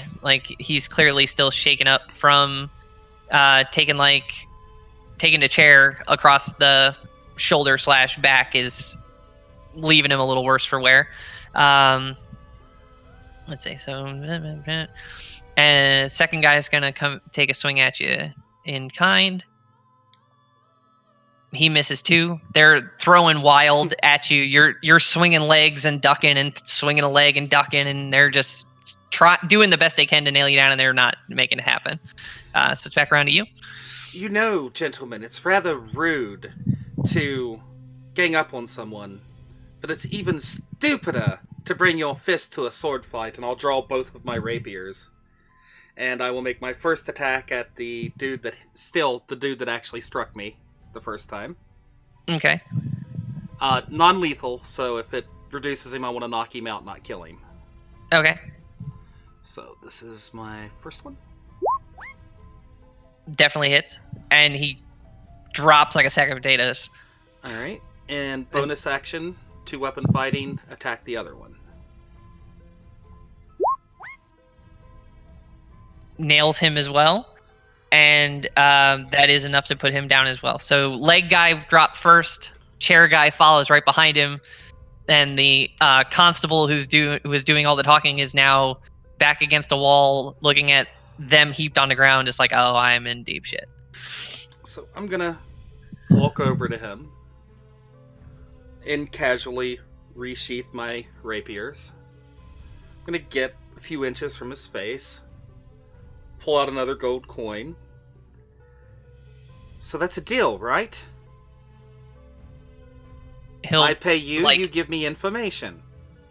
hand is full on just quivering, and he's gonna take the gold and Stony Express at your service, sir, and kind of like slink towards the door a little bit and try to get himself away from you. I will find you. Yes, of course. At your service, sir. We aim to please at Stony Express, and he's like very just crestfallen that his henchmen just are completely worthless. Alright. So, I will walk back over to the bar then. Sorry about the mess. Yeah, can always get another chair. And he's now also a little on edge. Like this guy had to walk into my bar. There's so many bars in this stupid town. But he's doing the best he can to just stay chipper-ish. Chipper for him, as rock-faced as he is. And just we'll keep tabs open and. Yes. And considering I would never want to think that you sent word for people to come mug me, as word of that gold I get very generously spent in your establishment seemed to make it very quickly to those people when we were the only ones in here. So here's what you're going to do for me now. You're going to have no further word of me here. No one will know that I'm renting that room. And that room will be mine for as long as I want it. In return, room? I will... We don't have a room. What's upstairs? Not sure what you're talking about. No, like he's trying to convey like I don't even have a second floor. This is a one-story building. I wonder what it would look like at the bottom of this bay. If something should happen to the supports holding this structure up. Are you sure? Think really hard. Do you have a room up there or not? He kind of sighs. He's like, no, we do. I was trying to convey that, like, I've never heard of you. I don't know who you are. I don't even have a room that you could be staying. Like, I'm sorry. That's my fault. I should have. Now is not the time for joviality, I suppose. As he's kind of, the mug in his hand is kind of shaking a little bit too. He's like, I just don't want to take a leg to the face. I don't want to take a leg to the face. Well, I think we've all learned valuable lessons here today. And I will take a further 5 gold, slap them on the counter, and slide them over to him. That room is mine, but I was never here. Who was never here? You have a good day. Yes. And I will turn and make my way out, and very casually make my way through the docks up toward where we're supposed to meet the dude at the town hall. Okay.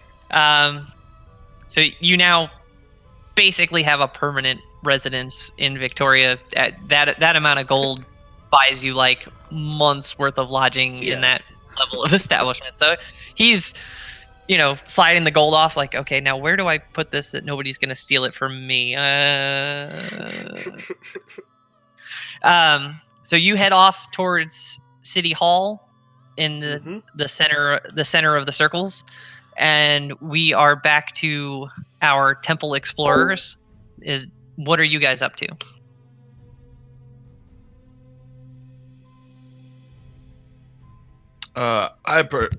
Finnegan got bored with the whole pushing religion on me, so he probably made his way over to the crafting district. Check out the wares and blacksmithing and woodworking, boats and stuff like that. Mm-hmm. All of the major artisan guilds are represented here. Everything from your mundane armors and weapons to fine paper and calligraphy supplies and anything else that you would need to really make something nice, you're going to find in this district. This is also where you're going to have access to either having magic items made for you or a few pre-made magic items if you want to splurge and splash the cash.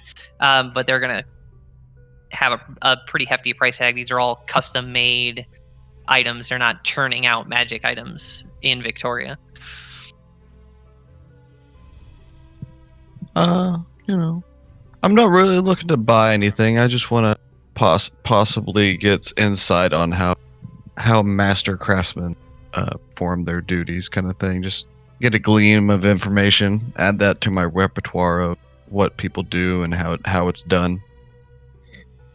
Okay, so you're just kind of like people's shoulder, kind of thing. I got you. So you can do that throughout the district. There's some of the shops deliberately do window display crafting to try to show off their talents. The blacksmiths are working outside. They're trying to keep their fires away from all of the wood that surrounds them.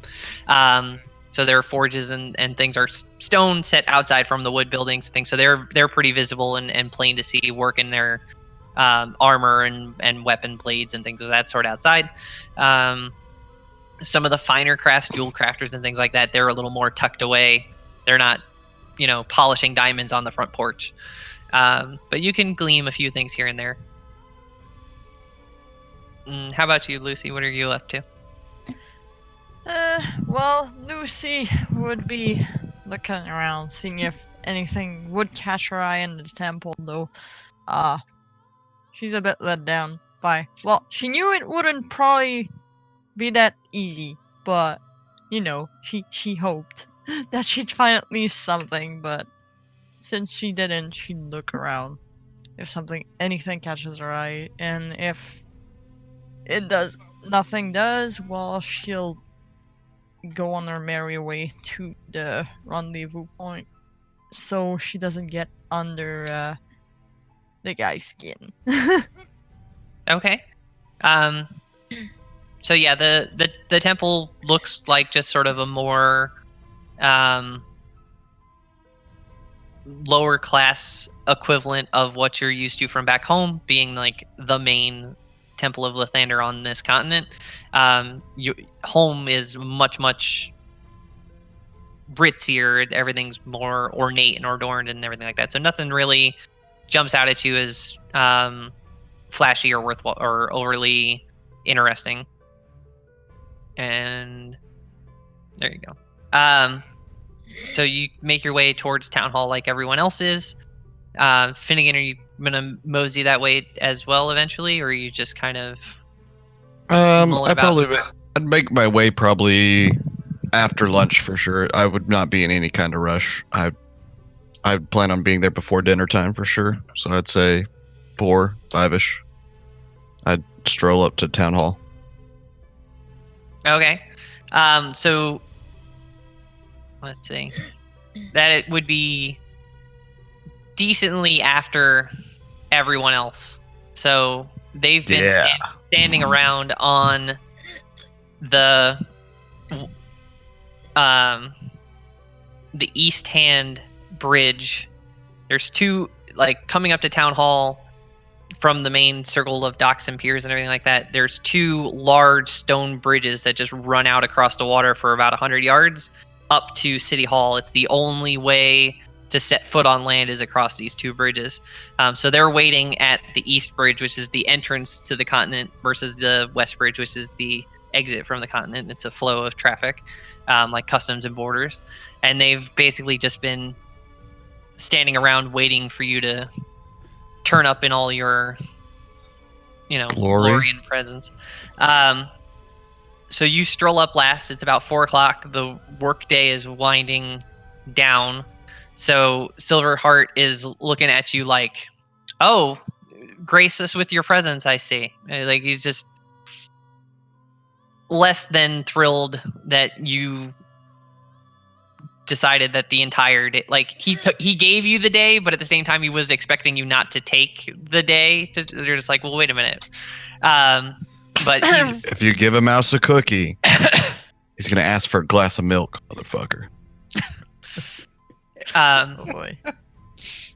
So he's like, well, if it's all right with you, we'll go inside. I don't think they've gone home for the day just yet. And we'll get this taken care of. After you, good sir. And he's giving you the stinkiest evil eye that he can muster, and he'll lead the group into City Hall. It's a large stone structure. It's 4 stories, big and imposing. It's meant to be a daunting entryway to the continent. You come up to the gate. There's a pair of guards there that stop you and just, what's your business here? Why do you seek entry to the continent?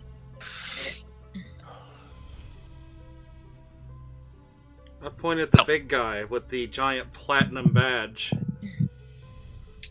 Business.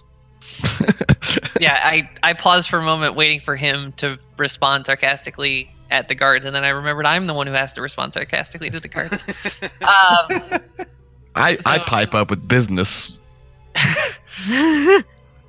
Since you let Silverheart lead the way, he taps on his badge, and it recognizes it immediately, and you're just like, "Oh, our apologies," and they part for him like the Red Sea. And he strolls in with you guys in tow. That's that's your first opportunity to really see the power or the hospitality that gets shown to a keeper in one of the kingdoms.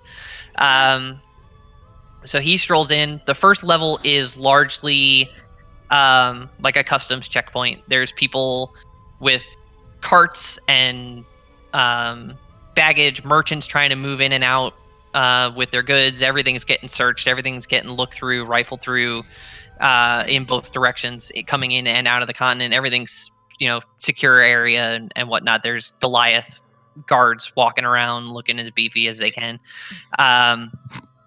You see signs up for the second floor. There's the standard post office, the one that actually delivers physical parchment messages by hand places rather than using sending. It's more of a public service. They don't charge as much. It's just a couple copper to post a letter, but it takes a lot longer to get there. There's a sign for the records hall that you would, government records, keeping people coming in and out of the continent, all that fun stuff. And then the sign for the third floor is the head office, which is where Silverheart is leading you to meet with the mayor, essentially, of the town. So you up to the third floor, unless anybody wants to try to take a detour. Oh, nah, not right now. Maybe later. Okay. Do any of these vendors and stuff on the way through, any of them on their carts or anything have apples? Roll a perception check. We'll see if Only oranges, no apples. Maybe a pear. Perception check. Yeah, you happen to spot an apple cart. I'll try not to upturn it. Yeah. I'll just kind of walk over by the merchant and slip him a silver coin into his hand and just grab an apple. One? Yeah, just one. Okay, sure. Like he's more than happy to. He's trying to do the transaction on the DL since he is in the middle of like a customs inspection, but he's more than happy to, pocket that silver and let you stroll off with an apple. All right. Then I'll continue following, eating my apple. Because I haven't ate anything today. I just drink all day, so. Yeah. What was that, Lucy? Oh, Lucy saw the. Well, nah. I was gonna say maybe Lucy saw it and then smiled because she paid him and then just stole it. But she could have. True. She thinks you're a thief, Czar. She'd How does be that right. make you feel? Lucy knows him. So you make your way up to the third floor to the head office. nameplate over the door says Samelka Lightfoot, Mayor of Victoria. Okay. Silverheart lets himself in. You guys follow him in. Are there guards like outside the door? There's like a secretary, administrative assistant at the desk, but it's not really especially guarded. The first floor customs checkpoint is generally secure enough that people aren't wandering off to the second and third floor without business to be there. I'll leave my apple core on the assistant's desk on my way in. What was her name again? Saloka. Samelka? Like Samelka. Sam, ELCA. Would you like some Malka with that? What Oh. was her last name? Lightfoot. Lightfoot. Wait. So Silverheart lets himself in. You guys follow him. He kind of gestures in. Samelka, these are the riffraff. Riffraff, Samelka. And he just kind of gestures and then steps off to the side of the room and just kind of watches and waits to see what you guys choose to do next. Lady Maya. I'll bow my head politely. Greetings, Mayor. So you're wannabe keepers, huh? That's what they tell us. He kind of grins a little bit. He figures that this mayor and this dude knows all about him before he even got here, knowing the keepers, so... Lucy's just gonna nudge Azar with her elbow and just nod. Well, this is Victoria. I hope you've found our city welcoming and pleasant so far. This is the gateway to the continent of Reedan. We pride ourselves on our hospitality. Yes, I've met nothing but pleasant people today. And he smiles, and kind of like, the little split in his lip is probably showing, but...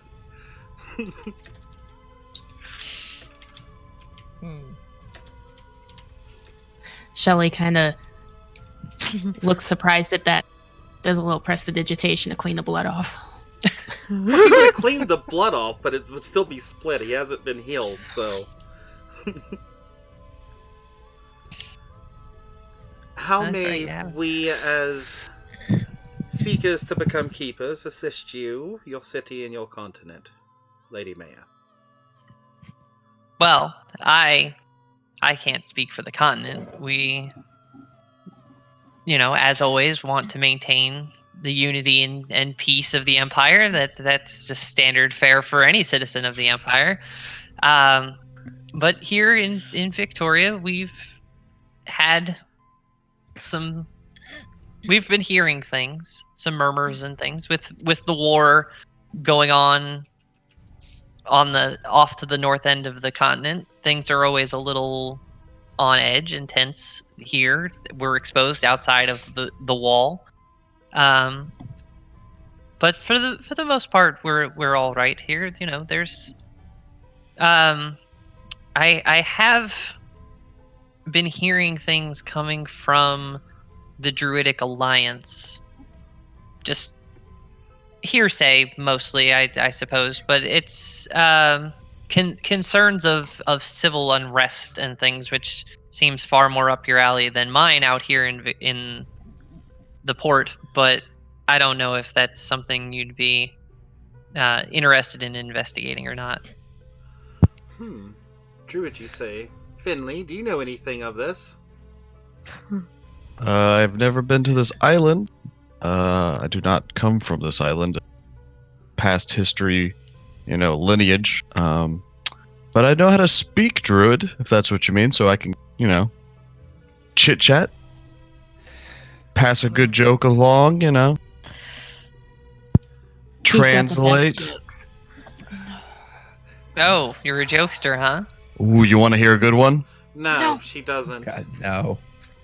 Sure. Keep them for the druids. Why'd the halfling stop dating his warforged girlfriend? Why? Because she was too high a maintenance. Uh, Get it? I get it. Oh, I got it. They're tall. They're Oh. tall. anyways, if there's unrest, we must find out what's causing it. Probably these jokes.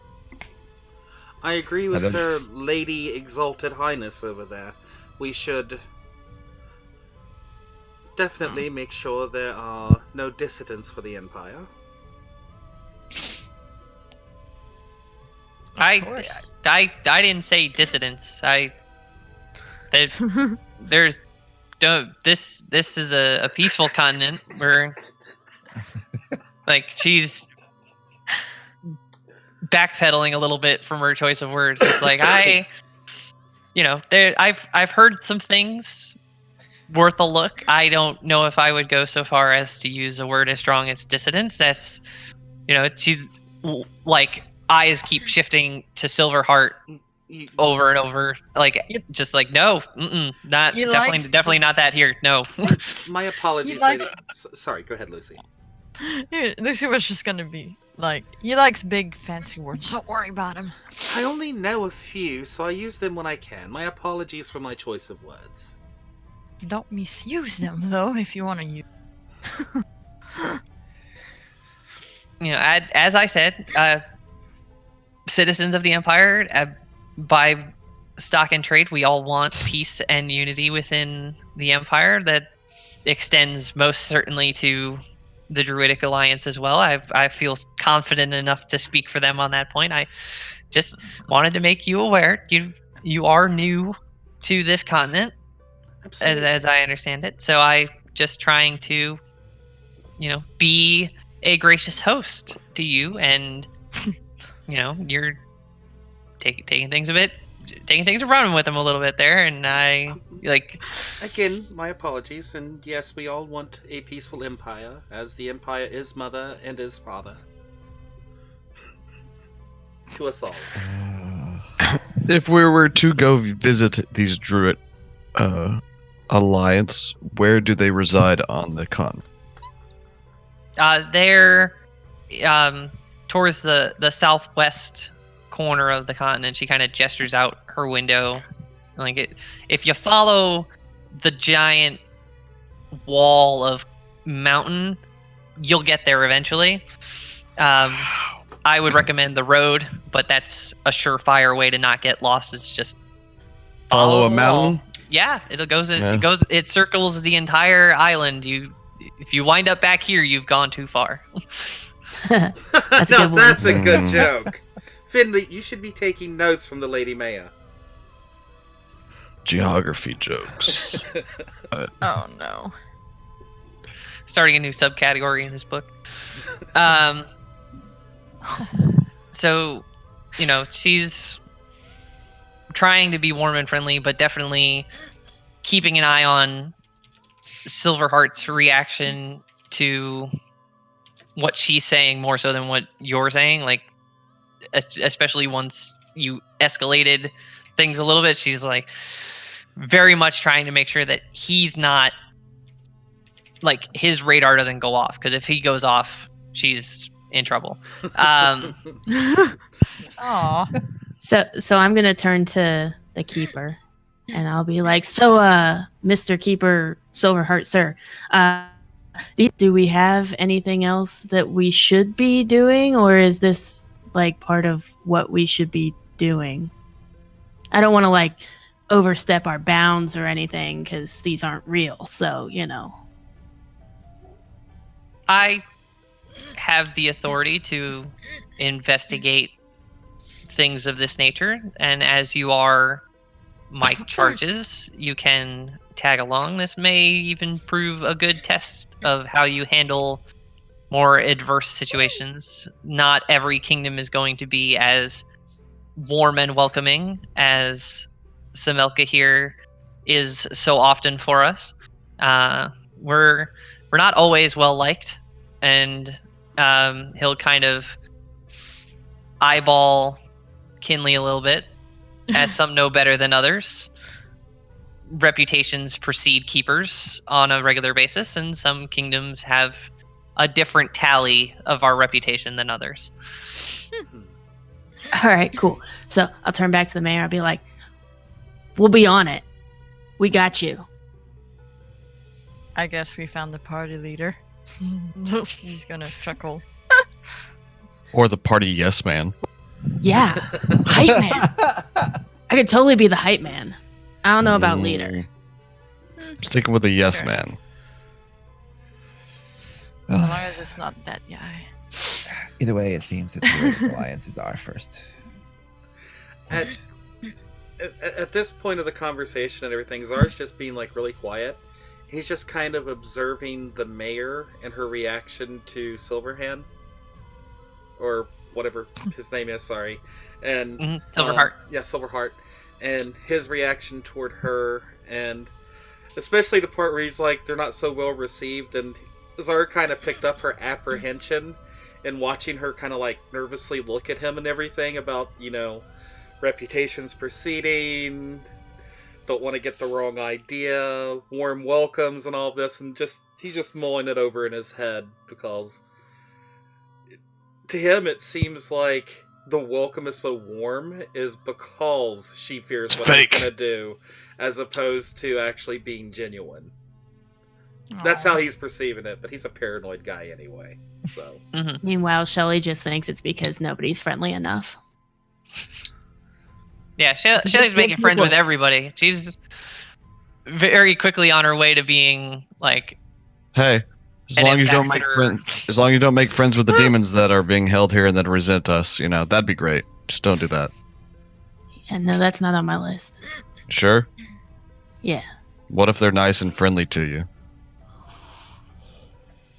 It might be about harder. Think about it. Uh-oh. Well, thank you, And- Lady Maya, for your time. We won't take up any more of it unless Keeper Silverheart here has something else for us in your office. Or if you request another joke, I do have plenty. No. no, one was more than sufficient for today, I think. It's like, no, this I personally, I think this was a very productive first meeting. I am always happy to have new prospective keepers on my friend list, and she's especially kind of like nods towards Shelly, like, just because you were like, you just keep being nice to everybody, and they're just feeling extra warm and fuzzy about it. Aw. So she's like, I wish you luck in becoming keepers, and should you take the vow, I look forward to having you back here in Victoria to grace us with your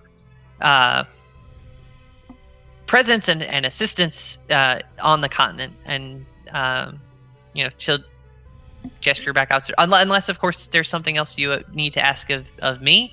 She especially looks at Silverheart on that point, but like we are here to assist you as an arm of the Empire, as a fellow arm of the Empire. That is our purpose here, is to help facilitate your goals as keepers. So I just want you to know that the city is totally awesome and really beautiful, and the ocean is just perfect. So Well, good job. Finley's gonna eye roll from that. Like, yeah, she's like, I would take So that much compliment bullshit. as high praise coming from someone of your sort. I would imagine you have discerning tastes when it comes to oceans, so we do our best here. And It's hardly polluted at all. It's great. she's feeling extra bubbly, and like, I mean, Oh. if you buttered her up anymore, she'd be toast. no. And Pun damage to the DM.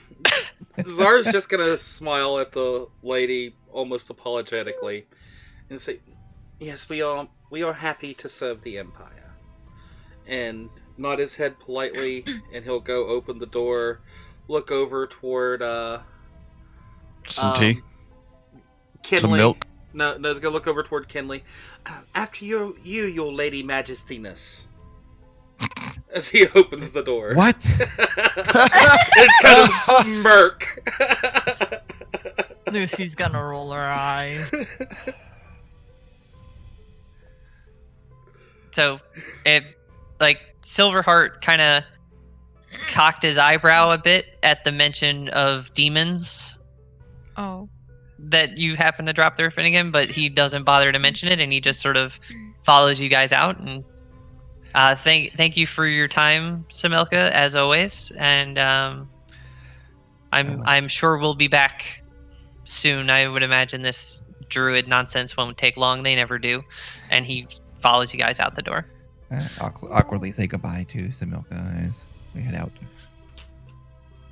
I'll As wave we- and say I will definitely be back someday. As we leave, I lean over to Lucy. Hey, Lucy, I got another paladin joke. You want to hear one? Lucy shoves them away. Lucy shoves them away. trust Fed up me, of his jokes. it's a good one. Trust me, it's an excellent joke. I spent at least 3 minutes thinking about it. That's Czar between her and the Well, goddamn tiefling. that's fine, but I want to hear it. But Kinley, as you walk past Czar, after his comment, he just kind of gives you a little bit of a wry grin and kind of like shoulder nudges you a little bit as you walk past.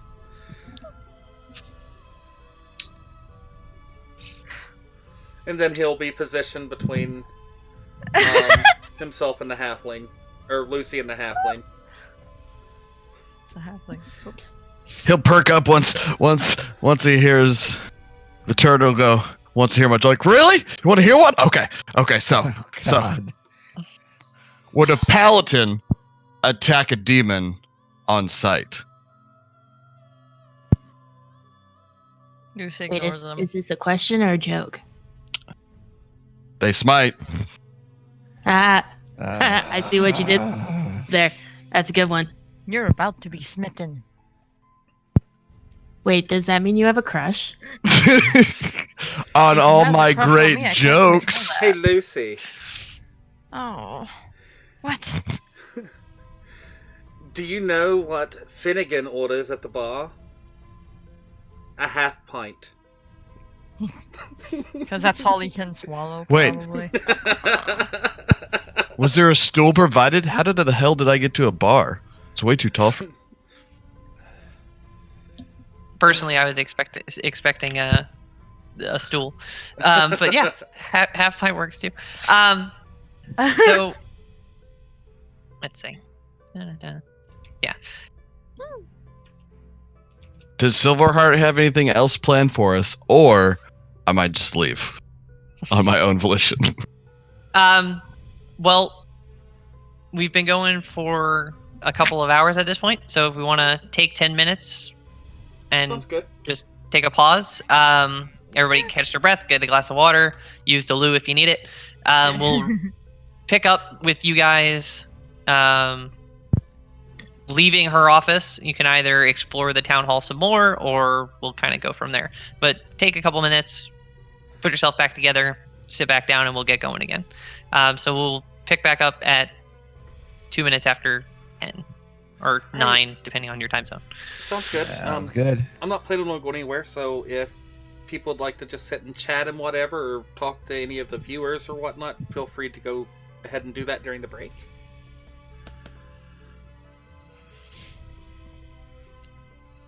But I will be back. Welcome to the channel, Auberino. Thank you for visiting.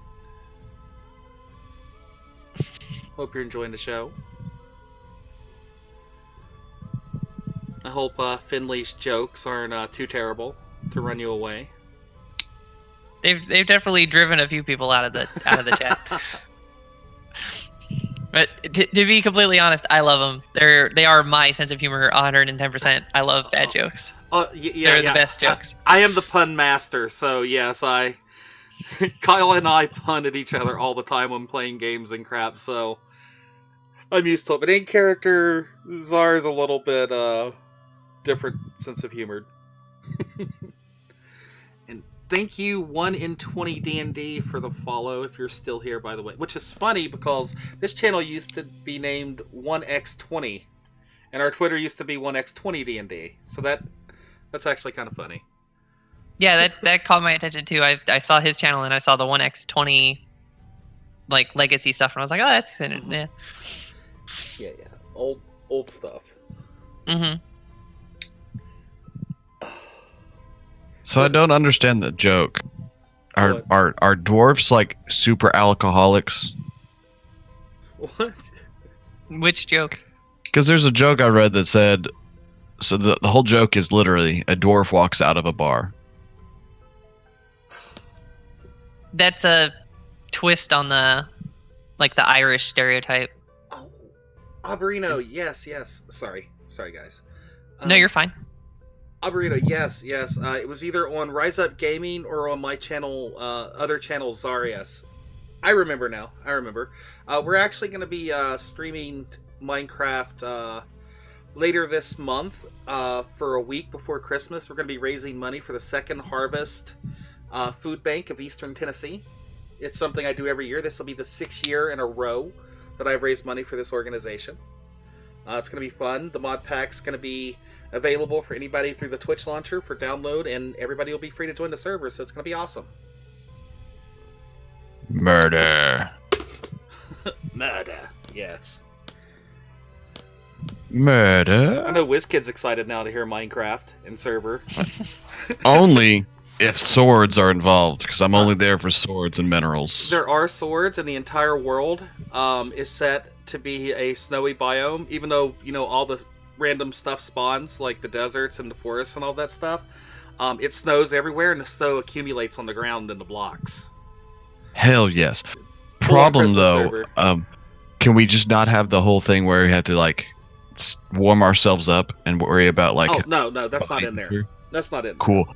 That's the stupidest of all mods.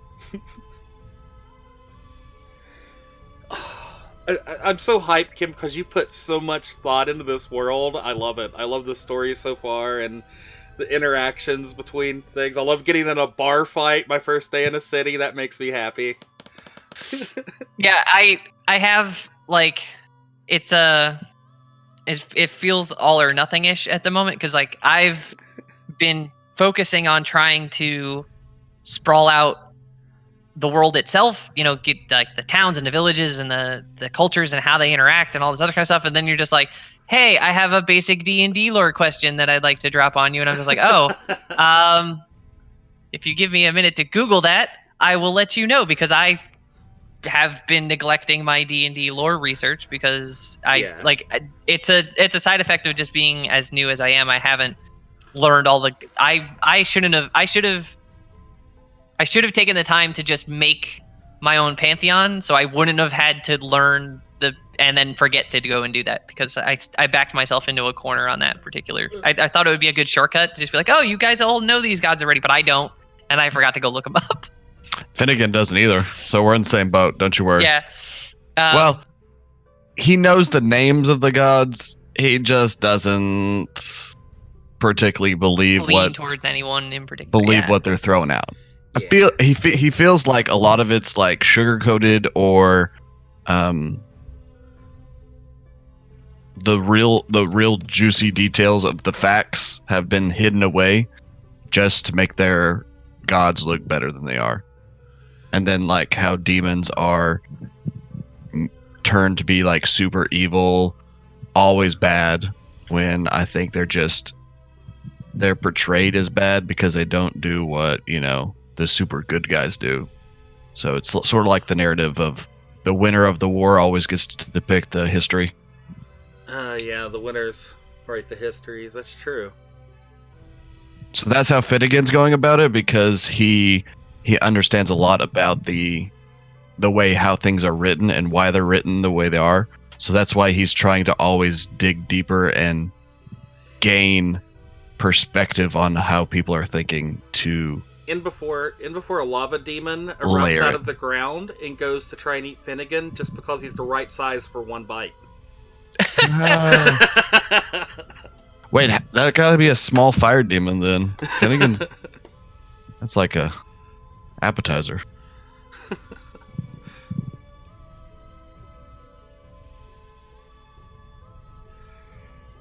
Oh, you want to hear another? Oh boy.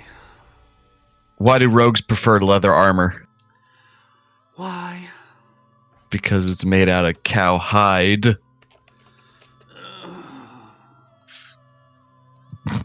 I think you told that one in our very first session 0. Mm-hmm. Right. I've at least heard that but one. He wasn't there. That's the whole point. I see. He missed That our and the first email. session. Alright, WizKid. All right. I love why? that joke though. It's great. Why do rogues always travel in the back of the party? Why? Because they like to do it from behind.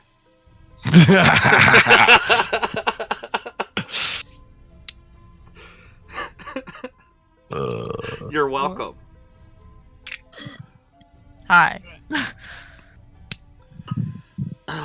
Hey, Julia. What? Since we're having break, it's joke time. I got 3 minutes here. Let's get Oh, started. no. At what? Yeah, Okay, boy. wait, Joe, it's fine. Why do paladins wear chainmail? I've already said this one. Oh, I because they actually like holy don't know. armor. Oh.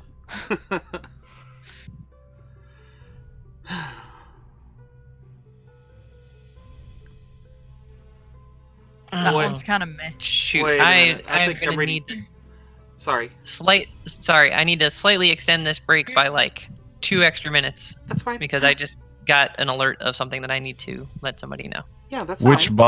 body of water do you get bonuses to sail across? Which one? The proficiency.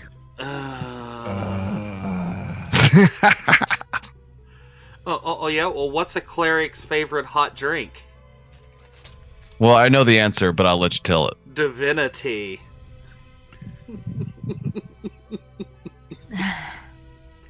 I have literally probably 85 D&D jokes just right here in front of me. All right. Why does the necromancer peel the faces off all of his victims?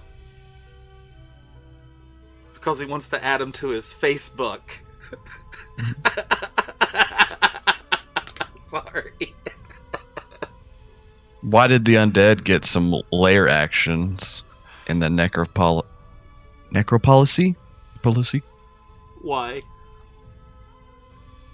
Right privilege. How do Aarakocra prefer to send messages? Via Twitter. I was going to say by tweet.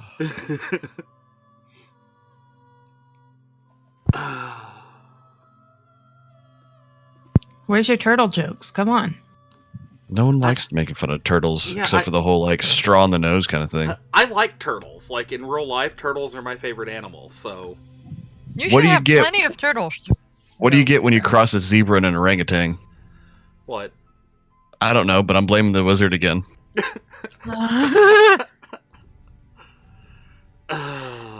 Okay. We just early while we were in session, we publicly announced the opening date of a new attraction.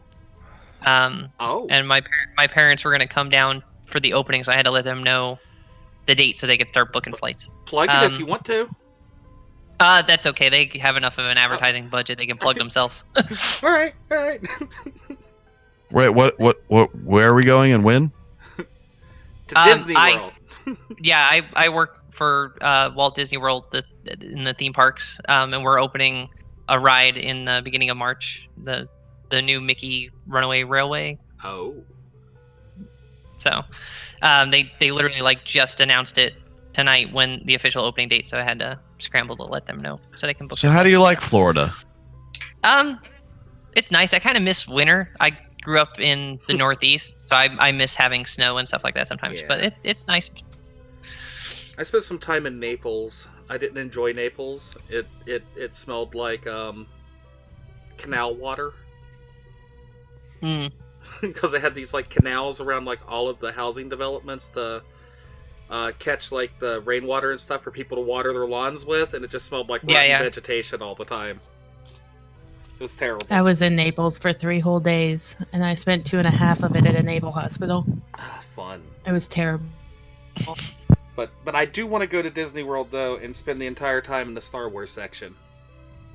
It's a good plan. It's pretty amazing. It's good stuff. But anyway, Anyway, they don't need any more free advertising than That's they right. already get. Unless they're going to So- sponsor us. Yeah, I don't. That would be amazing, but I don't know. Free if we'll Mickey get the- ears for everyone. You Swing- get Mickey ears, swing and that you get anytime. Mickey ears. God, could you imagine how ridiculous that would be if we got? Anyway, that's that would be amazing. a dream within a dream. We're not as Which big has- as which Marvel has yet, happened. so Yeah. So we'll, clapboard, jump back into character here and dive back into the story. So you have left Samelka's office. If there's anywhere else here in Town Hall that you would like to poke and prod, Yes. now's your Records opportunity office. to do it. Records yeah, office. records office. Records office. All of us, at least 3 of us, are going to the records office. Okay.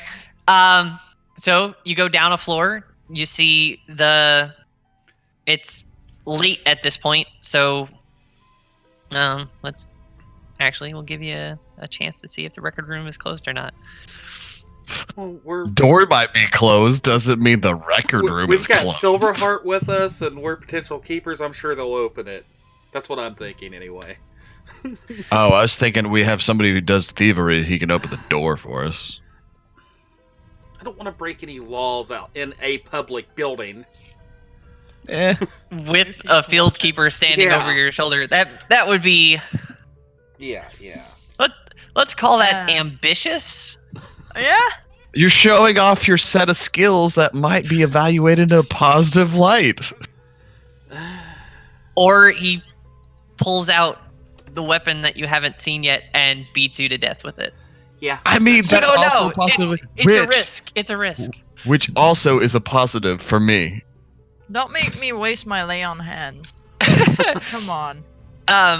So you come down a floor, and you see the post office is already closed for the day. They've all locked up and gone home.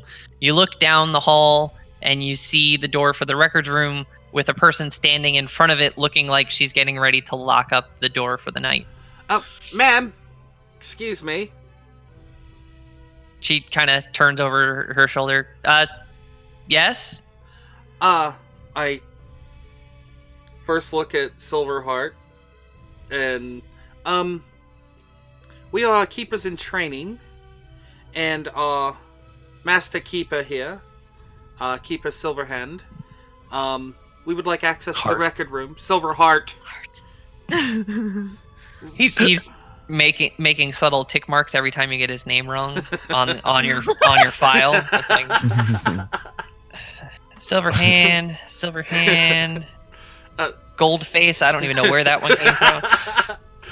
Silverheart here. We need access to the records room.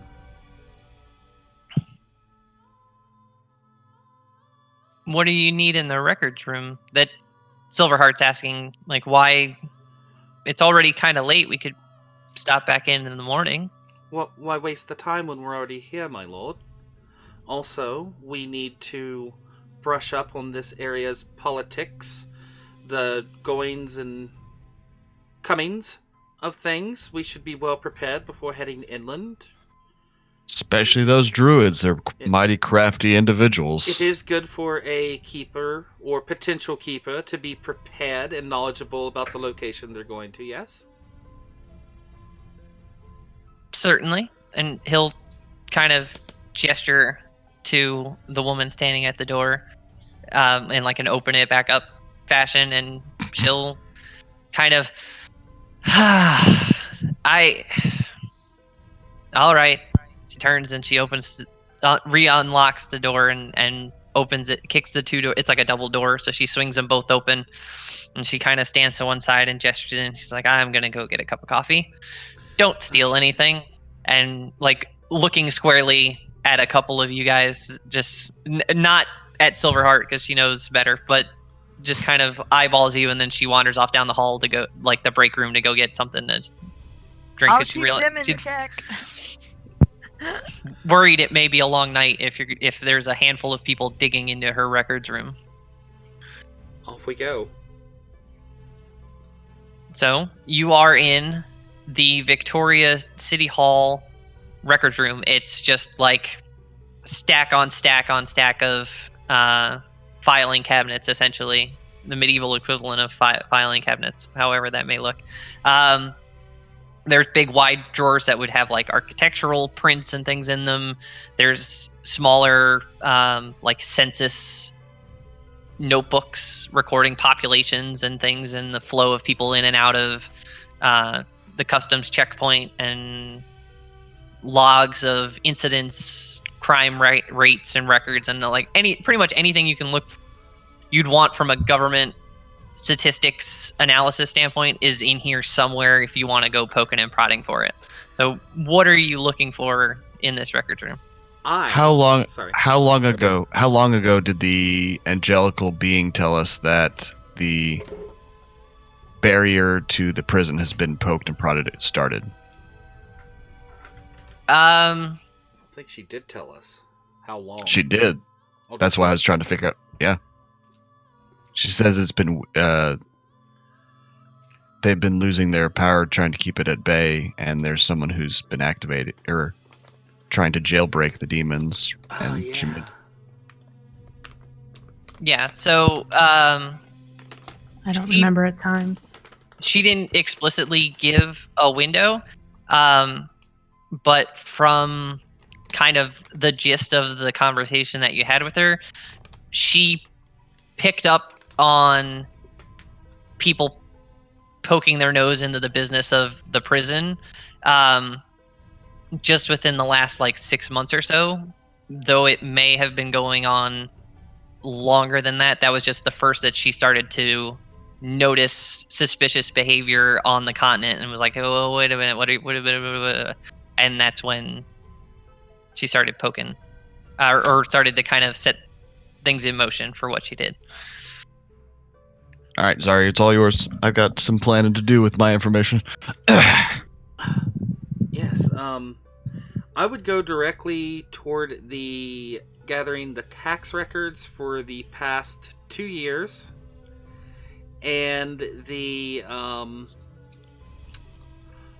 logs of travelers to and from, since this is the only way really in and out of the continent. If somebody were to come in and out of here and use their name, that would be recorded somewhere. So I would go for those books, and I would have Lucy help me look for a particular name. Okay, Okay. Lucy would help, I guess.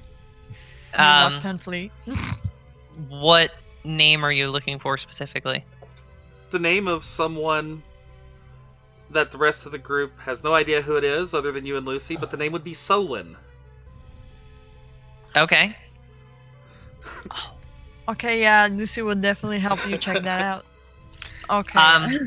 So with Lucy helping, make an investigation check with advantage, All right. and we'll see if you happen across him or not. All right. He was never here.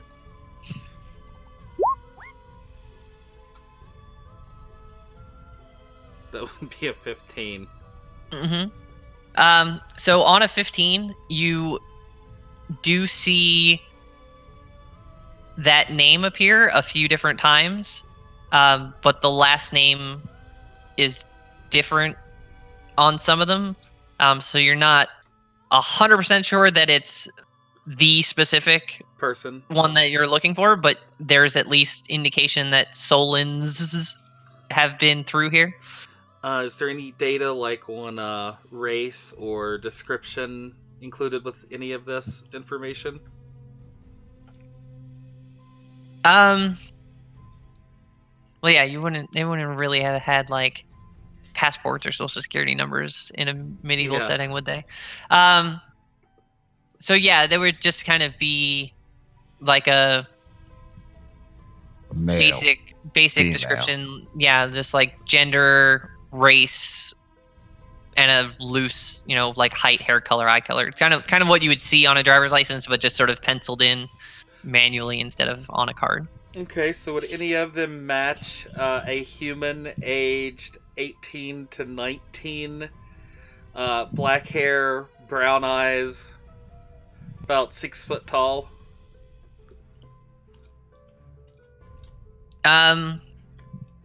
Roll the investigation check one more time. Okay. We'll see if you do. There's smudges all over it. You see Yeah. nothing. I'm still helping. Yeah. That's another 15. So you do find a couple of entries that match that description, but the age is wrong. It's instead of 18, 19, it's listing them at like 25, 26. Still a possibility.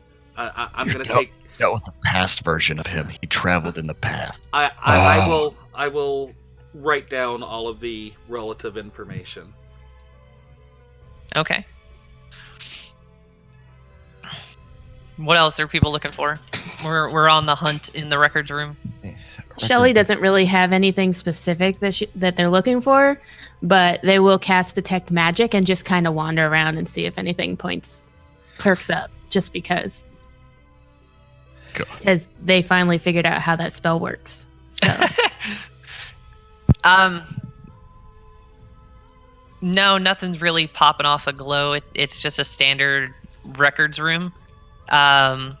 You do see a bank of filing cabinets, like sort of off in a corner, separate from the rest of them, that does have a faint glow.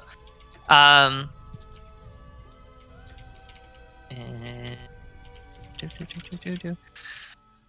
I was literally just having this conversation the other day about how magic items should have their school of magic listed in their description.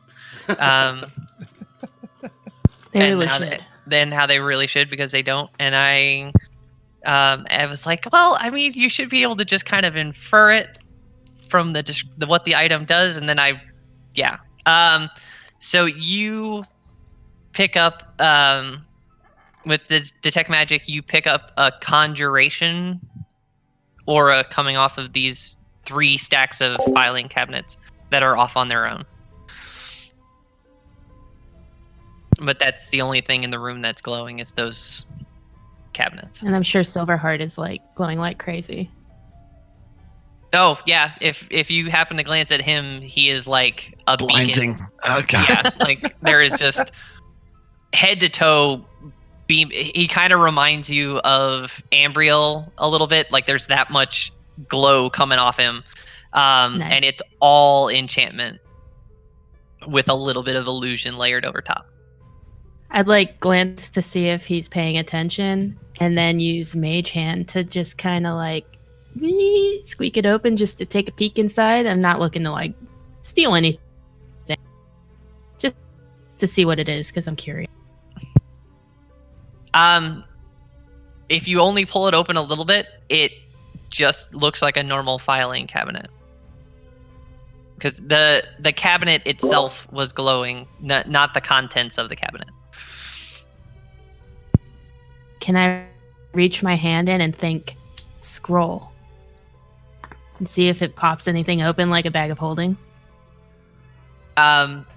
Scroll doesn't get you anything, but you are on the right track. If you keep pulling the drawer will just keep coming and and coming and coming and coming, and it's just file after file after file. The depth of the cabinet is the extra dimensional space. It just it's I can't think of what it was now. There is the movie with Jim Carrey where he opens the file cabinet with God. Yes, that is exactly the scene I was trying to think of. He pulls open the drawer and it just like shoots him across the room, just without the action sequence. Bruce Almighty. Yes. It keeps pulling out slowly in a controlled manner. It doesn't shoot you across the room, but it'll just keep coming out and out and out and out as you rifle through the files. And I'm assuming that they're all just normal records and stuff. It's the deed records for the port. There's been so many ships coming in and out and docking and undocking and, calling it home temporarily and things like that, that the official residence records got big enough that they had to beef up their cabinets for keeping track of who actually lives here in an official capacity. So it's basically just the deeds for all of the different ports and slips and docks and buildings and structures and things, and who actually owns what in the port. Right.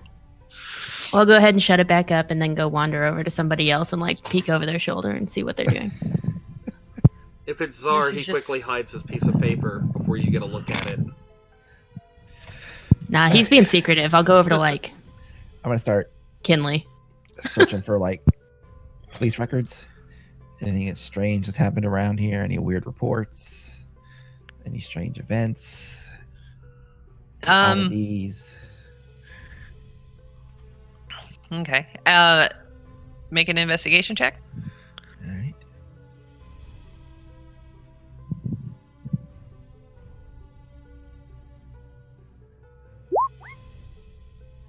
Okay. So going through police records, arrest records, incident reports, things of that nature. How far back are you looking? 6 months. I think it's at least 6 months to a year. Okay.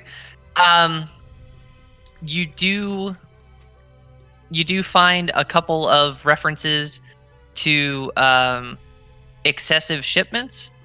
The kingdoms here on the continent have special festival permits that let them do pyrotechnics at certain big holidays that are of significance to those kingdoms. And there's a few notations of shipments that were bigger than their permits were filed for, or like people trying to bring in extra shipments that weren't on the original manifest, and some notations of that sort that they've been within the last year. There's been a few different times where there's been wagon loads of pyrotechnics and the components that make them that have been confiscated off the top because they were more than what they were allotted to bring onto the continent. Okay, do these come from certain places? Other kingdoms within the empire. So multiples, or yeah, a few different places. Most of it comes from Daishen, which is off to the east from Reedan. They ship it in a couple of times a year, and depending on the festivals and things like that. All right. Anything specific about the people that were trying to smuggle these in? No, not really. They just seem to be regular merchants that were just sort of trying to, like, as far as the notation in the incident reports, it was people trying to just squeeze an extra buck. You know, if they can get in an extra barrel or two, that's a little more money they make that holiday, that kind of a thing. As far as their incident reports are concerned, nothing nefarious seemed like. It wasn't a train load of, it was just like 2 extra barrels here, 4 extra barrels there, things of that sort. There hasn't been any reports from outside, like of, explosives used for something they shouldn't be, or not within the empire. You have heard, let's see, I don't even know what skill that would be at the moment. Let's see, how about Make a survival check. when in doubt, make a survival check. No, make a let's say it's a history check. all right. Ooh, get Finnegan to help you. He does good history checks. If he wants to help, he's welcome to. You're hanging out with me. Well, yeah, I brought a giant ass stack for 6 months ago, doing research as well. All right, so he and I are going through all these records, seeing what we can find. Okay. Yeah, so go ahead and make it. So a 17 on the history there. That will get you that you've heard stories from coming off the front lines of the war that the rival kingdoms have been using more explosives and black powder. It's all very experimental and prone to failure and backfire and things like that, but they're bringing it to bear on the battlefield. At least like rumors and bits and pieces of things, like nothing really concrete. So which kingdoms are fighting each other currently? So the empire itself is external fight. It's not kingdoms within the empire. The empire is looking to expand their borders by conquering kingdoms that have previously been sitting outside of their borders. So they're reaching out to try to grow themselves again. Okay. It's a second era of We conquest. work for the Romans, Aegon. Yes, we do. Do you know which of these countries are currently seeing most of the explosives coming from? Use Yes. No, but yes. Because I hadn't thought of a clever name for them yet. Whatever you say one. right now will define it forever. The land I that, know that's what. the land formerly known as the land that didn't have a name. Yeah. Non-denominados. I'm going to plead the Fifth Amendment because I want them to have a cool name and say that yes, you do know which kingdoms they're at war with, but the name of them is to be determined. So some kingdom. Yes. Name to be determined. I hate those guys. I hate them. God, Yes, to be announced. They're always annoying. You never know when they're coming. Yes, they run onto the battlefield with TBA emblazoned across their shields. They have soon TM. Yeah. So that'll be my Fifth Amendment for this evening. All right. But yeah, you do know which kingdoms they're at war with. I'll just have to get you their formal titles. Edwina, have they tried anything within the kingdom, or this stuff merely happened on the battlefield? It's been limited to the war front so far. The Reedan especially hasn't seen the war leak into its borders yet. Okay. The benefit of its natural defense. It's mostly been kept. The Empire started the conflict, so the countries that they're attacking have been on the defensive more so than the other way around. All right. But there's conflicts here in this land because I mean there's even the Druidic alliance that's causing uprise of some sort. No, not uprising. No. No. No, they're having words. There's some kind of tension in the Druid. They had a party without a permit. Well, that's it. The permit issues. There was a noise complaint, and it escalated quickly. Yes. With my records, I'll probably be looking for I know this is gonna be really tricky. I'm going to try to mark off names either mentally or on a separate piece of paper, names that have entered and not left in the last 6 months. That's like a ream of parchment worth of people. Like, are you looking for specific names, or are you just going to write down until you run out of paper? I'm going to specifically look for names that would be linked with his transporting. It has to be a smart idea. People that have actually people that are coming and going the most with these explosives. Yeah, that have linked to being merchants. Explosions. Okay. So basically the people that are trying to move as much product as possible in the last 6 months, particularly through the port. And that haven't been leaving? Or you pivoted from that? I pivoted since his ream idea is a terrible idea just to carry around his back. Are you happen to be this name? Because it's a busy port. Like, it's the way onto a continent, so there's a lot of people coming and going. It'd be more narrowed down to find the people that keep coming and going the most with the most illegal amounts of goods. Okay, so not you're necessarily trying just illegal goods, all goods. Yeah, you're just trying to cross-reference for like who the big importer-exporter. Yeah, who's trying to get the most in. That aren't sponsored by a major company of sorts. So like freelancers, stuff like that. Even sponsored by a major company, because we never know. You mean like a kingdom kind of thing? Yeah. Ooh. That would be a good idea. Okay. Kinley. Good so idea, Kinley. This is where we get to the 90 minutes of Dewey Decimal checks. So give me another investigation check. You guys are teaming up on it, so you can do it with advantage. I don't know if you have a higher roll than I do. I got 3. To try to cross-reference all the records of who's been getting flagged on incident reports and who's moving large cargo and things of that sort. Real quick, the name that I had looked up, that individual, did they both enter and leave, or did they enter and not leave when I was looking at that record?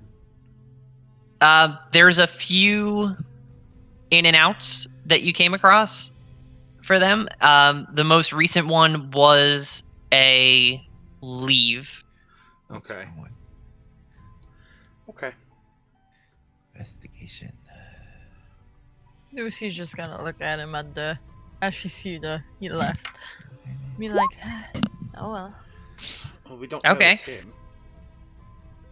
So a 22 on your investigation roll for that one. That will definitely get you a good like 5-6 names of people who are moving a ton of cargo in and out. They've been flagged a few times for manifest mismatches and things that don't quite line up like they're supposed to, that they've been pulled aside for extra inspections, things of that sort. So you've got a good like half dozen names of people of interest off of that. Okay. So half a dozen names to be determined. Transporting to be determined, and we will find this information out soon. Yes, TM. I mean, I could pull up a random name generator and give you we can get that information. Six next, NPC names, but I'd rather give you like we can thought get that out information names next if I can week. do it. Yeah, Yeah. we can get that all next week. It's just a matter of collecting that together so you can start figuring out what to collect. Yeah. So I'll get you those. I'll get you 6 good people of interest for that particular topic of interest. Is there anything else people want to poke and prod in the record room? Are you gonna be merciful? I'm going to be mostly merciful. That was really the only reason that Czar was interested in looking through these records. Mm-hmm. So he's going to walk up to the keeper. What time are we departing to go see the druids keep a silver thumb?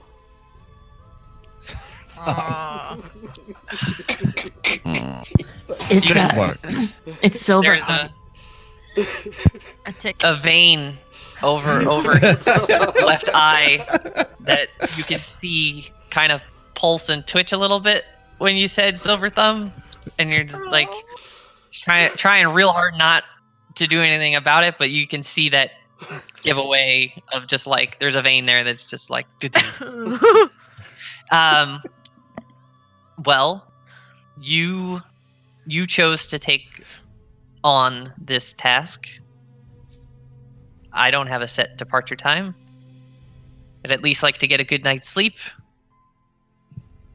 But aside from that, we can set off in the morning, we can set off in the afternoon. It's your task to complete. I look back to my fellow companions. Well, what do you all think? Cough, cough. Whenever Finley shows up. I say gear up with what we need tonight. Head out sometime tomorrow. Well, it's a little late to gear out now. Everything's how going to late be is it? closed. How late is it? And how late is the market open? Yeah, most of the like vendor Vendors going. stalls and things are going to be packed up for the night at this point. Like you're pushing, given the amount of research you've been doing, you're pushing like 7-8 o'clock ish. Okay. Oh yeah. So they're you're still like After breakfast. your we can leave. taverns and inns and restaurants and things of that sort are still open. But if you're looking to buy gear and rations and things of that sort, they've packed up for the day. All right. Sleep. Shop tomorrow. Make our way out of town sometime tomorrow. Alright.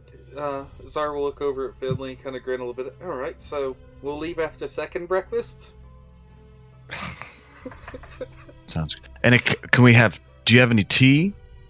Do you think we could find tea at the market? Do you think they sell tea here, or is it just They might. ale? They might have tea at the market. Ooh. All right. I like this idea. After second breakfast, we set out. Sounds good. second breakfast. What? Oh yes, it comes right before 11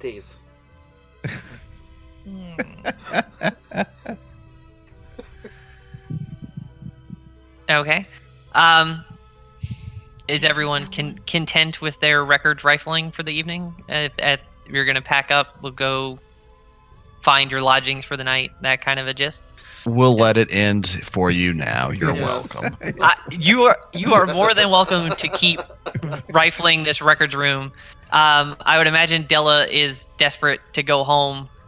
But you guys, as long as you don't make a mess, she'll let you keep going into the wee hours of the night. Just you got to put everything back when you're done, because she doesn't want to come back in the morning to have to put all this back where it belongs. Well, Czar did not put anything back, but on top of the pile of papers, he leaves a gold coin. Fucking lazy. Surprisingly enough, Finley sorts everything out and puts it back because everything needs to be back in the proper order for filing, bookmarking, and surprisingly, that gold coin disappears. Whatever works. Shelly, meanwhile, is chatting with Della and keeping her company, and does a little minor illusion of like a foam duck on her coffee or something. She kind of looks at it and like, isn't that neat? Kind of just sips through it. It's a duck. All right. Well, I suppose we got a plan, so we'll meet back here tomorrow, around noon. Does that sound good with everyone? Works for me. We want to meet here, or we want to meet someplace else specifically? Well, this leads further in, so if we're going to be All right. leaving, this would be the place to leave from. All right. All right. Well, I'm going to go now. I'll see you all tomorrow. Good day, Yep. Lord Silverfoot. And out the door I go. You're doing that. He's gonna so get murdered. He is so gonna get murdered. I'm just hoping he starts like saying heart, but he changes it from like silver to like gold, metal, adamantium, crystal, just to fuck with him because he knows what he's doing. Czar definitely knows what he's doing. You're doing it on purpose. Mm-hmm. We're aware. We're all painfully aware. Mine. And yeah, like comeuppance will come ups. So do you all leave together? Do you let Czar just sort of trudge off on his own, Well, it depends on when he leaves, because I'm sure packing it up and calling it a night? What are you and doing? Finnegan are spending a while putting everything away. So. Yeah, well, I mean, he left first for Yeah, sure. And left a Yeah, gold we're coin, cleaning so... We're cleaning up. Okay. Let's see. How the hell are we gonna handle this then?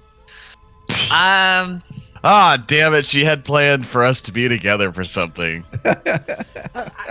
I can hang out in the front of the building to talk to, like, Lucy and the others before... No, you don't. You don't have to. Don't do that on my account. If you left.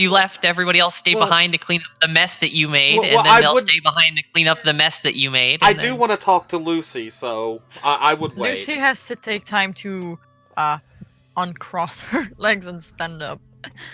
Yeah, so I would wait out front of the building, probably. She has her armor on.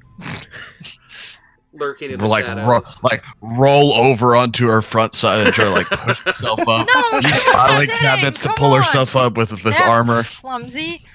I'm just saying, armor's not easy to get up from. It's chainmail. Oh, that you made it sound like full plate. I wish she Can't could afford get to start with full plate. but it's too goddamn costly. Hey, I'm pretty sure we have someone who's watching over us that might have full plate. Just saying. Well, we gotta find She's the not door gonna to steal mysterious information. weapon cache first. I was referring to Silvertoe.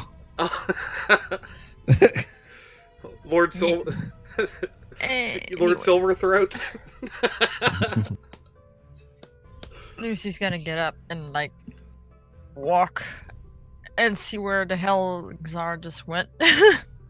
She doesn't want to be led alone or near Finnegan. Wow, it's like Finnegan's like cancer to you guys. What a fucking asshole. You keep Is it- teasing her Czar with likes you. your goddamn puns. I'm I'm hanging out not with- teasing you. I'm trying to crack you a joke, and you're just like, Lucy don't like you. oh, you trying to make fun of me? No, I'm making fun of paladins, not you. She's a noble princess. Come on, you gotta treat her right. I didn't know you're a noble princess. All I know is you're Asimar related. That's it. Well, she's not a princess. More like princessy type. Oh, deal. so She's prissy. so- So I gotta tread carefully. Oh, that's not happening. Sorry. Gonna have to become unprincessed if you're gonna hang around with Finley. Not how she works. Okay.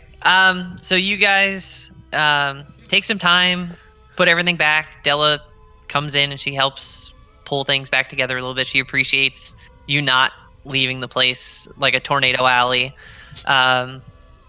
Gets everything tidied up, waves you out the door, locks it behind her. She's off on her merry way. Where is everybody looking to stay tonight?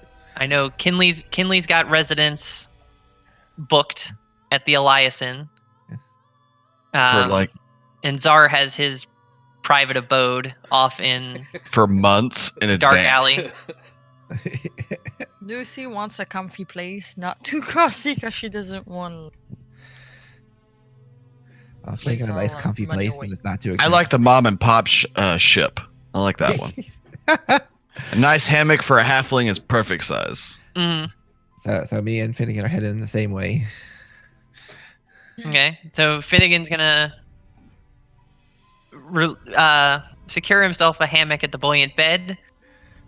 Kinley's at the Elias Inn. Czar is off in a dark alley somewhere, probably stabbing someone or something, I guess. I don't know. He seems the type.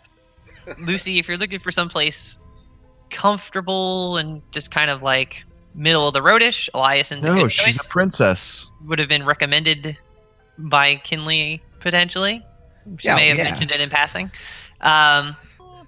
There's also the Sleepy Seas, which is a big, like, it's an upper end sort of establishment. It's going to be a little ritzier. That's right up your alley, princess. And then I Yeah, know, but like, how costly is that gonna be though? Damn. Well, if you gotta ask, you can't afford it. it would be 2 gold for the night to stay at the Sleepy Seas. Oh, that's not too bad. Yeah, they're not like 100 gold a night kind of places. They're 5 gold got Czar 6 months out of his inn. 2 gold's a No. lot of money. it's a sketchy neighborhood that he's living in for 6 months. What are you talking about? The I'm sure if he innkeeper's drops- probably gonna get stabbed. They For charge that they gold. charge extra for that.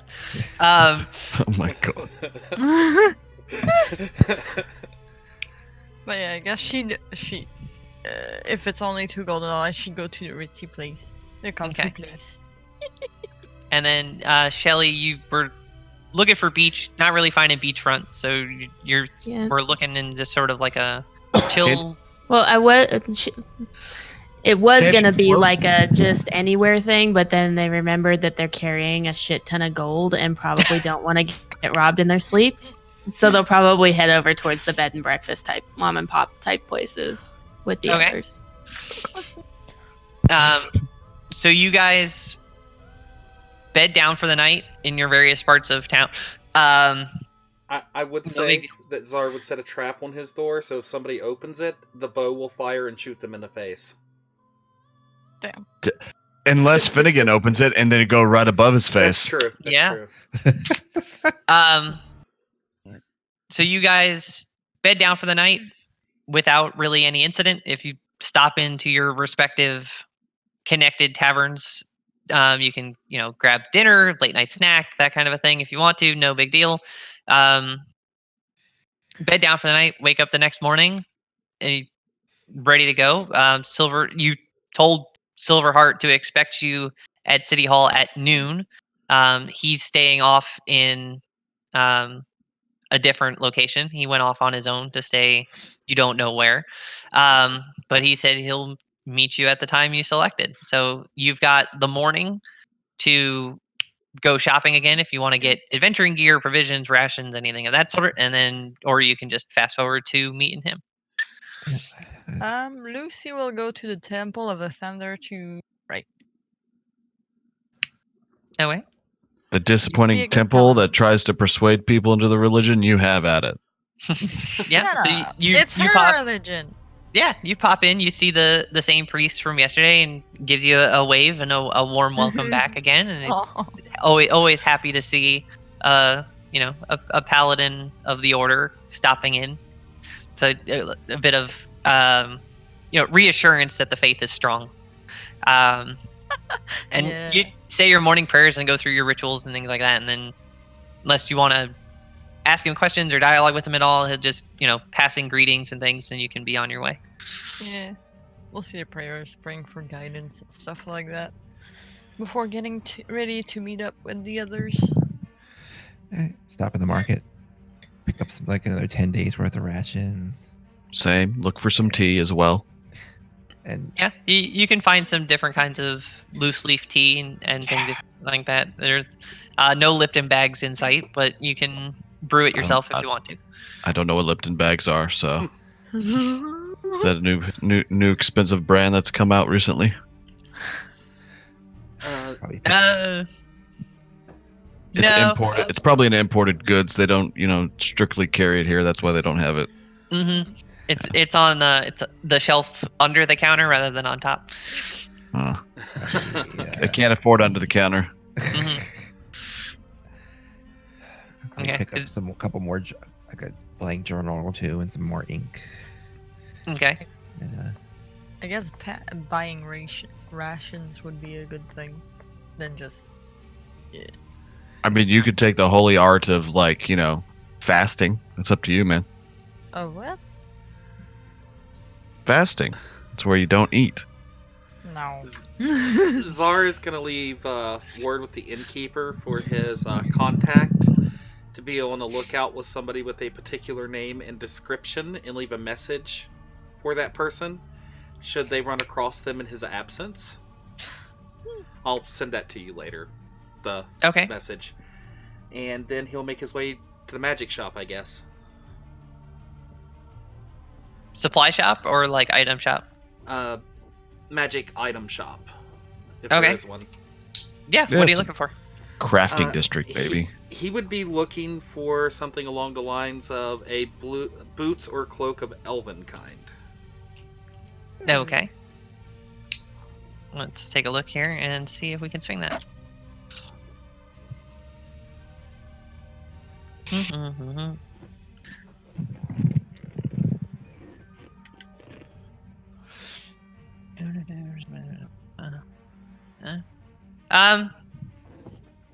You could probably find a tailor, magical tailor, to spin up a cloak of elven kind for you to give you that stealth advantage, no noise effect that you're looking for. Okay. I'm assuming it's going to be expensive. Yeah, it's going to kind of wipe out what you're sitting on. Assuming you've been spending it pretty liberally. I have, but I had 15 gold to start with from my background, so I'm currently sitting at 506 gold. So making it last. Okay, so let's take a look here. We're going to say that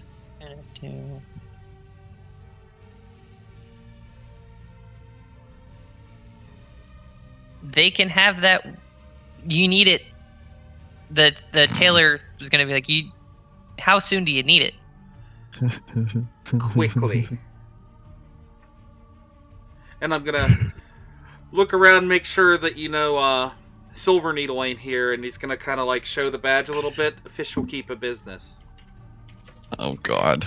That's not gonna that's not gonna get back to him. Yeah, it's not at all. Let me give them a persuasion check with advantage. Still could fail that. You still they're could probably fail gonna it. insight me. It's probably gonna make me roll a deception. Yeah, go ahead and roll a deception check. That's what I thought. to see whether or not the tailor knows the level of badge that you're. Yeah. Oh God. He's gonna look at the badge that you flashed, and he's like, official business? Well, yes, not really, but we are leaving today, and I need this for our mission. I'm sorry. I need to get it done. I apologize. I'm not a good liar, okay? You need it today Before noon. before noon. Like you have like 2 hours to make it. I've got 500 gold I can give you for it. Well, Jesus. a job with that level of rush would have to run, I don't know, 350 gold, I guess. But since it's official business, it'll be 425. Holy shit. I give them a incredulous look for a moment, and then I kind of grin. I deserve that. And I'll pay out the 425 gold. Okay. Looks at the clock that he's got, and he's like, "You need it by noon. Give me about 2 hours. Come back. I'll have something ready for you." Alright. It's like a napkin. It's on your shoulders. Alright. Yeah, like one of those little like puppy dog size superhero capes. I would request it in black. Flips onto your collar. I would request it in black, by the way, so. The only other thing I would do is buy rations Okay. while I'm waiting for my cloak. Mm-hmm. Anyone else want to try to splurge big before they? Not splurging big. I'm just gonna pick up a set of studded, basically sell my studded leather and pick up a set of studded leather. Yeah, you can swing that. There's tanning shops and things that handle the hide, and it's a standard armor, so you can pick that up, no problem. I guess Lucy could go to a blacksmith and see how much it is for plate. 70. No. Oh, plate. Shut it. You're looking It's- at it's- thousands. It's Like, a whole bunch. It is How not much cheap is it? whatsoever. 1,500. Really? Fuck. Yeah, Yeah. it's real pricey. And that's not even like special plate. Well, that's like that's a full plate. Stock off the that's shelf. stock full that'll plate. fit you. That's it. Yeah. Oh. I mean, you could probably get the beat up kind for half price. You get like a half plate for 750 or a breastplate for 400. I don't know what are you wearing right now? Just chainmail. Well, yeah, breastplate would give you one more AC. Wow, for almost all of your gold. Yeah. Nah, not worth it. Smart girl. Ooh, Yeah, you bust could out my gold. you could try to put yourself on a payment plan, layaway, You got it. Are you carrying a shield, Lucy? 10% down. She has a shield, a great sword, and what is the other she's one? not using a shield, she's using a great sword. I could choose 2 weapons. No, great sword is a two-handed weapon. So you I can't know, hold the shield. but You can't wield a shield at the same time. So your I AC know. drops. I know I can. Okay. Do you have a long sword? That's I have a hand versatile. axe.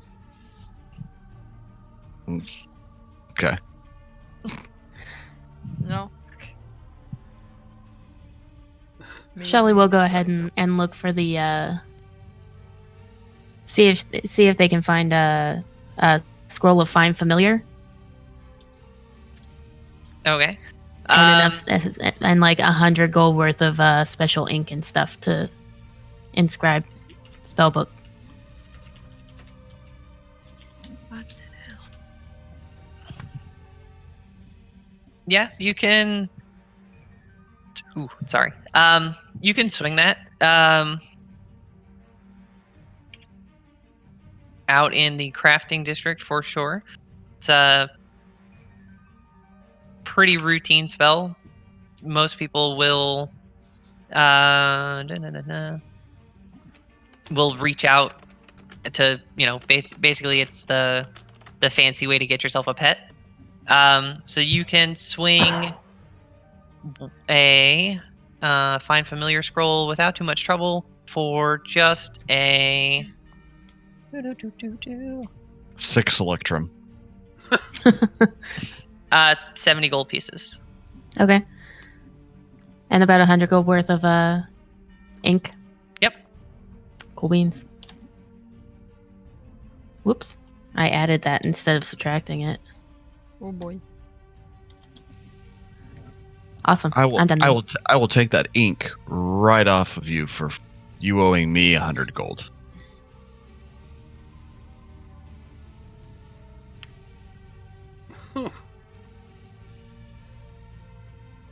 Deal. I've been trying to get this ink off my shelf forever.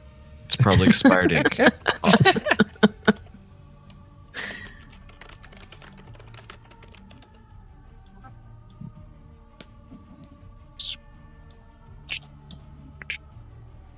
That's all I've got.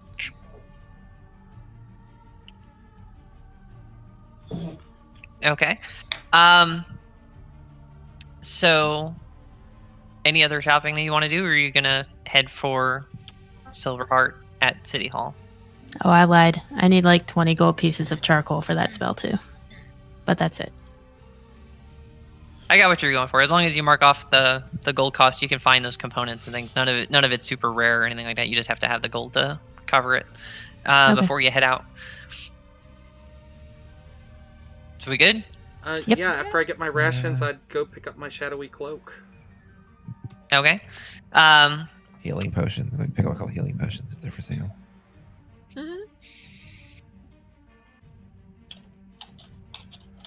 Yeah, you can find a few healing potions. That's not too hard to swing out in the crafting district if you swing by there. All right. Ba-dum-bum-bum-bum-bum.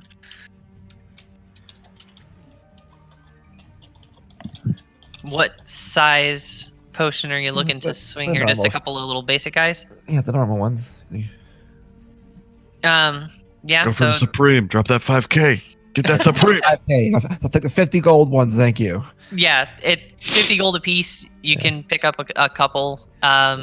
They've got maybe 3 or 4 on hand if you want to splurge out for them, but more than that, you'd have to come back after they have a chance to kind of make you a set. I'll just buy 2. Okay. And I think I'm good to go at that point.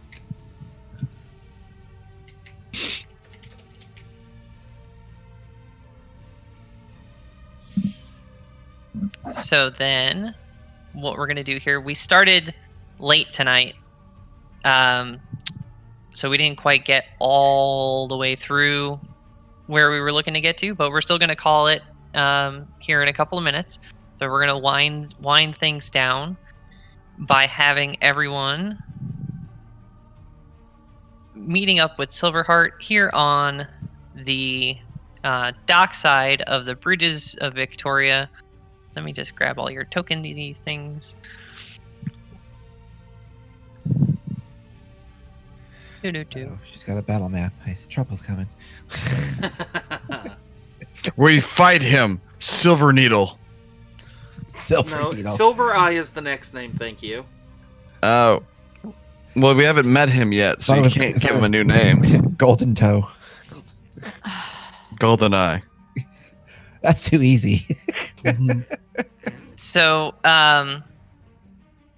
as you guys approach Silverheart on the east side bridge, He gets There's- shot by a missile.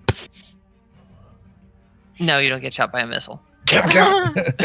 But there's like a huge crowd of people all hustling and bustling around. It's city's lively and active and things like that. And then,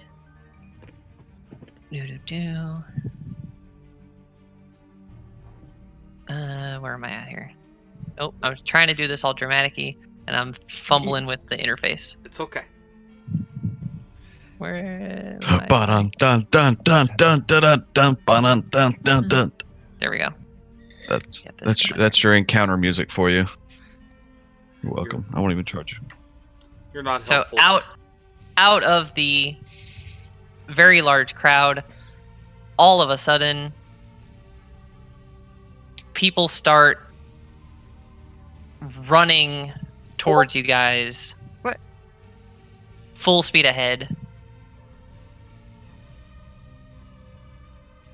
mixed into the crowd of common. They're all in like common peasant garb, but all of a sudden you see the like animosity and hostility on their faces as they come charging towards the six of you on the edge of the bridge. And we will call it a night there and pick up next week with you guys getting essentially swarmed by something in the neighborhood of 50 very angry looking people. What? Murder them! Oh, Fireball! murder's not okay. We're not level 5 yet. The wizard doesn't have fireball. Mm, And I Probably won't get doesn't- it for 2 extra levels anyway, so. Ooh. it's okay. Once I get to like level 6 or 7, I'll have a like ice storm or something, so it's fine. All right. Level 6 or 7 is a long way off when you're Yeah. You hush your mouth!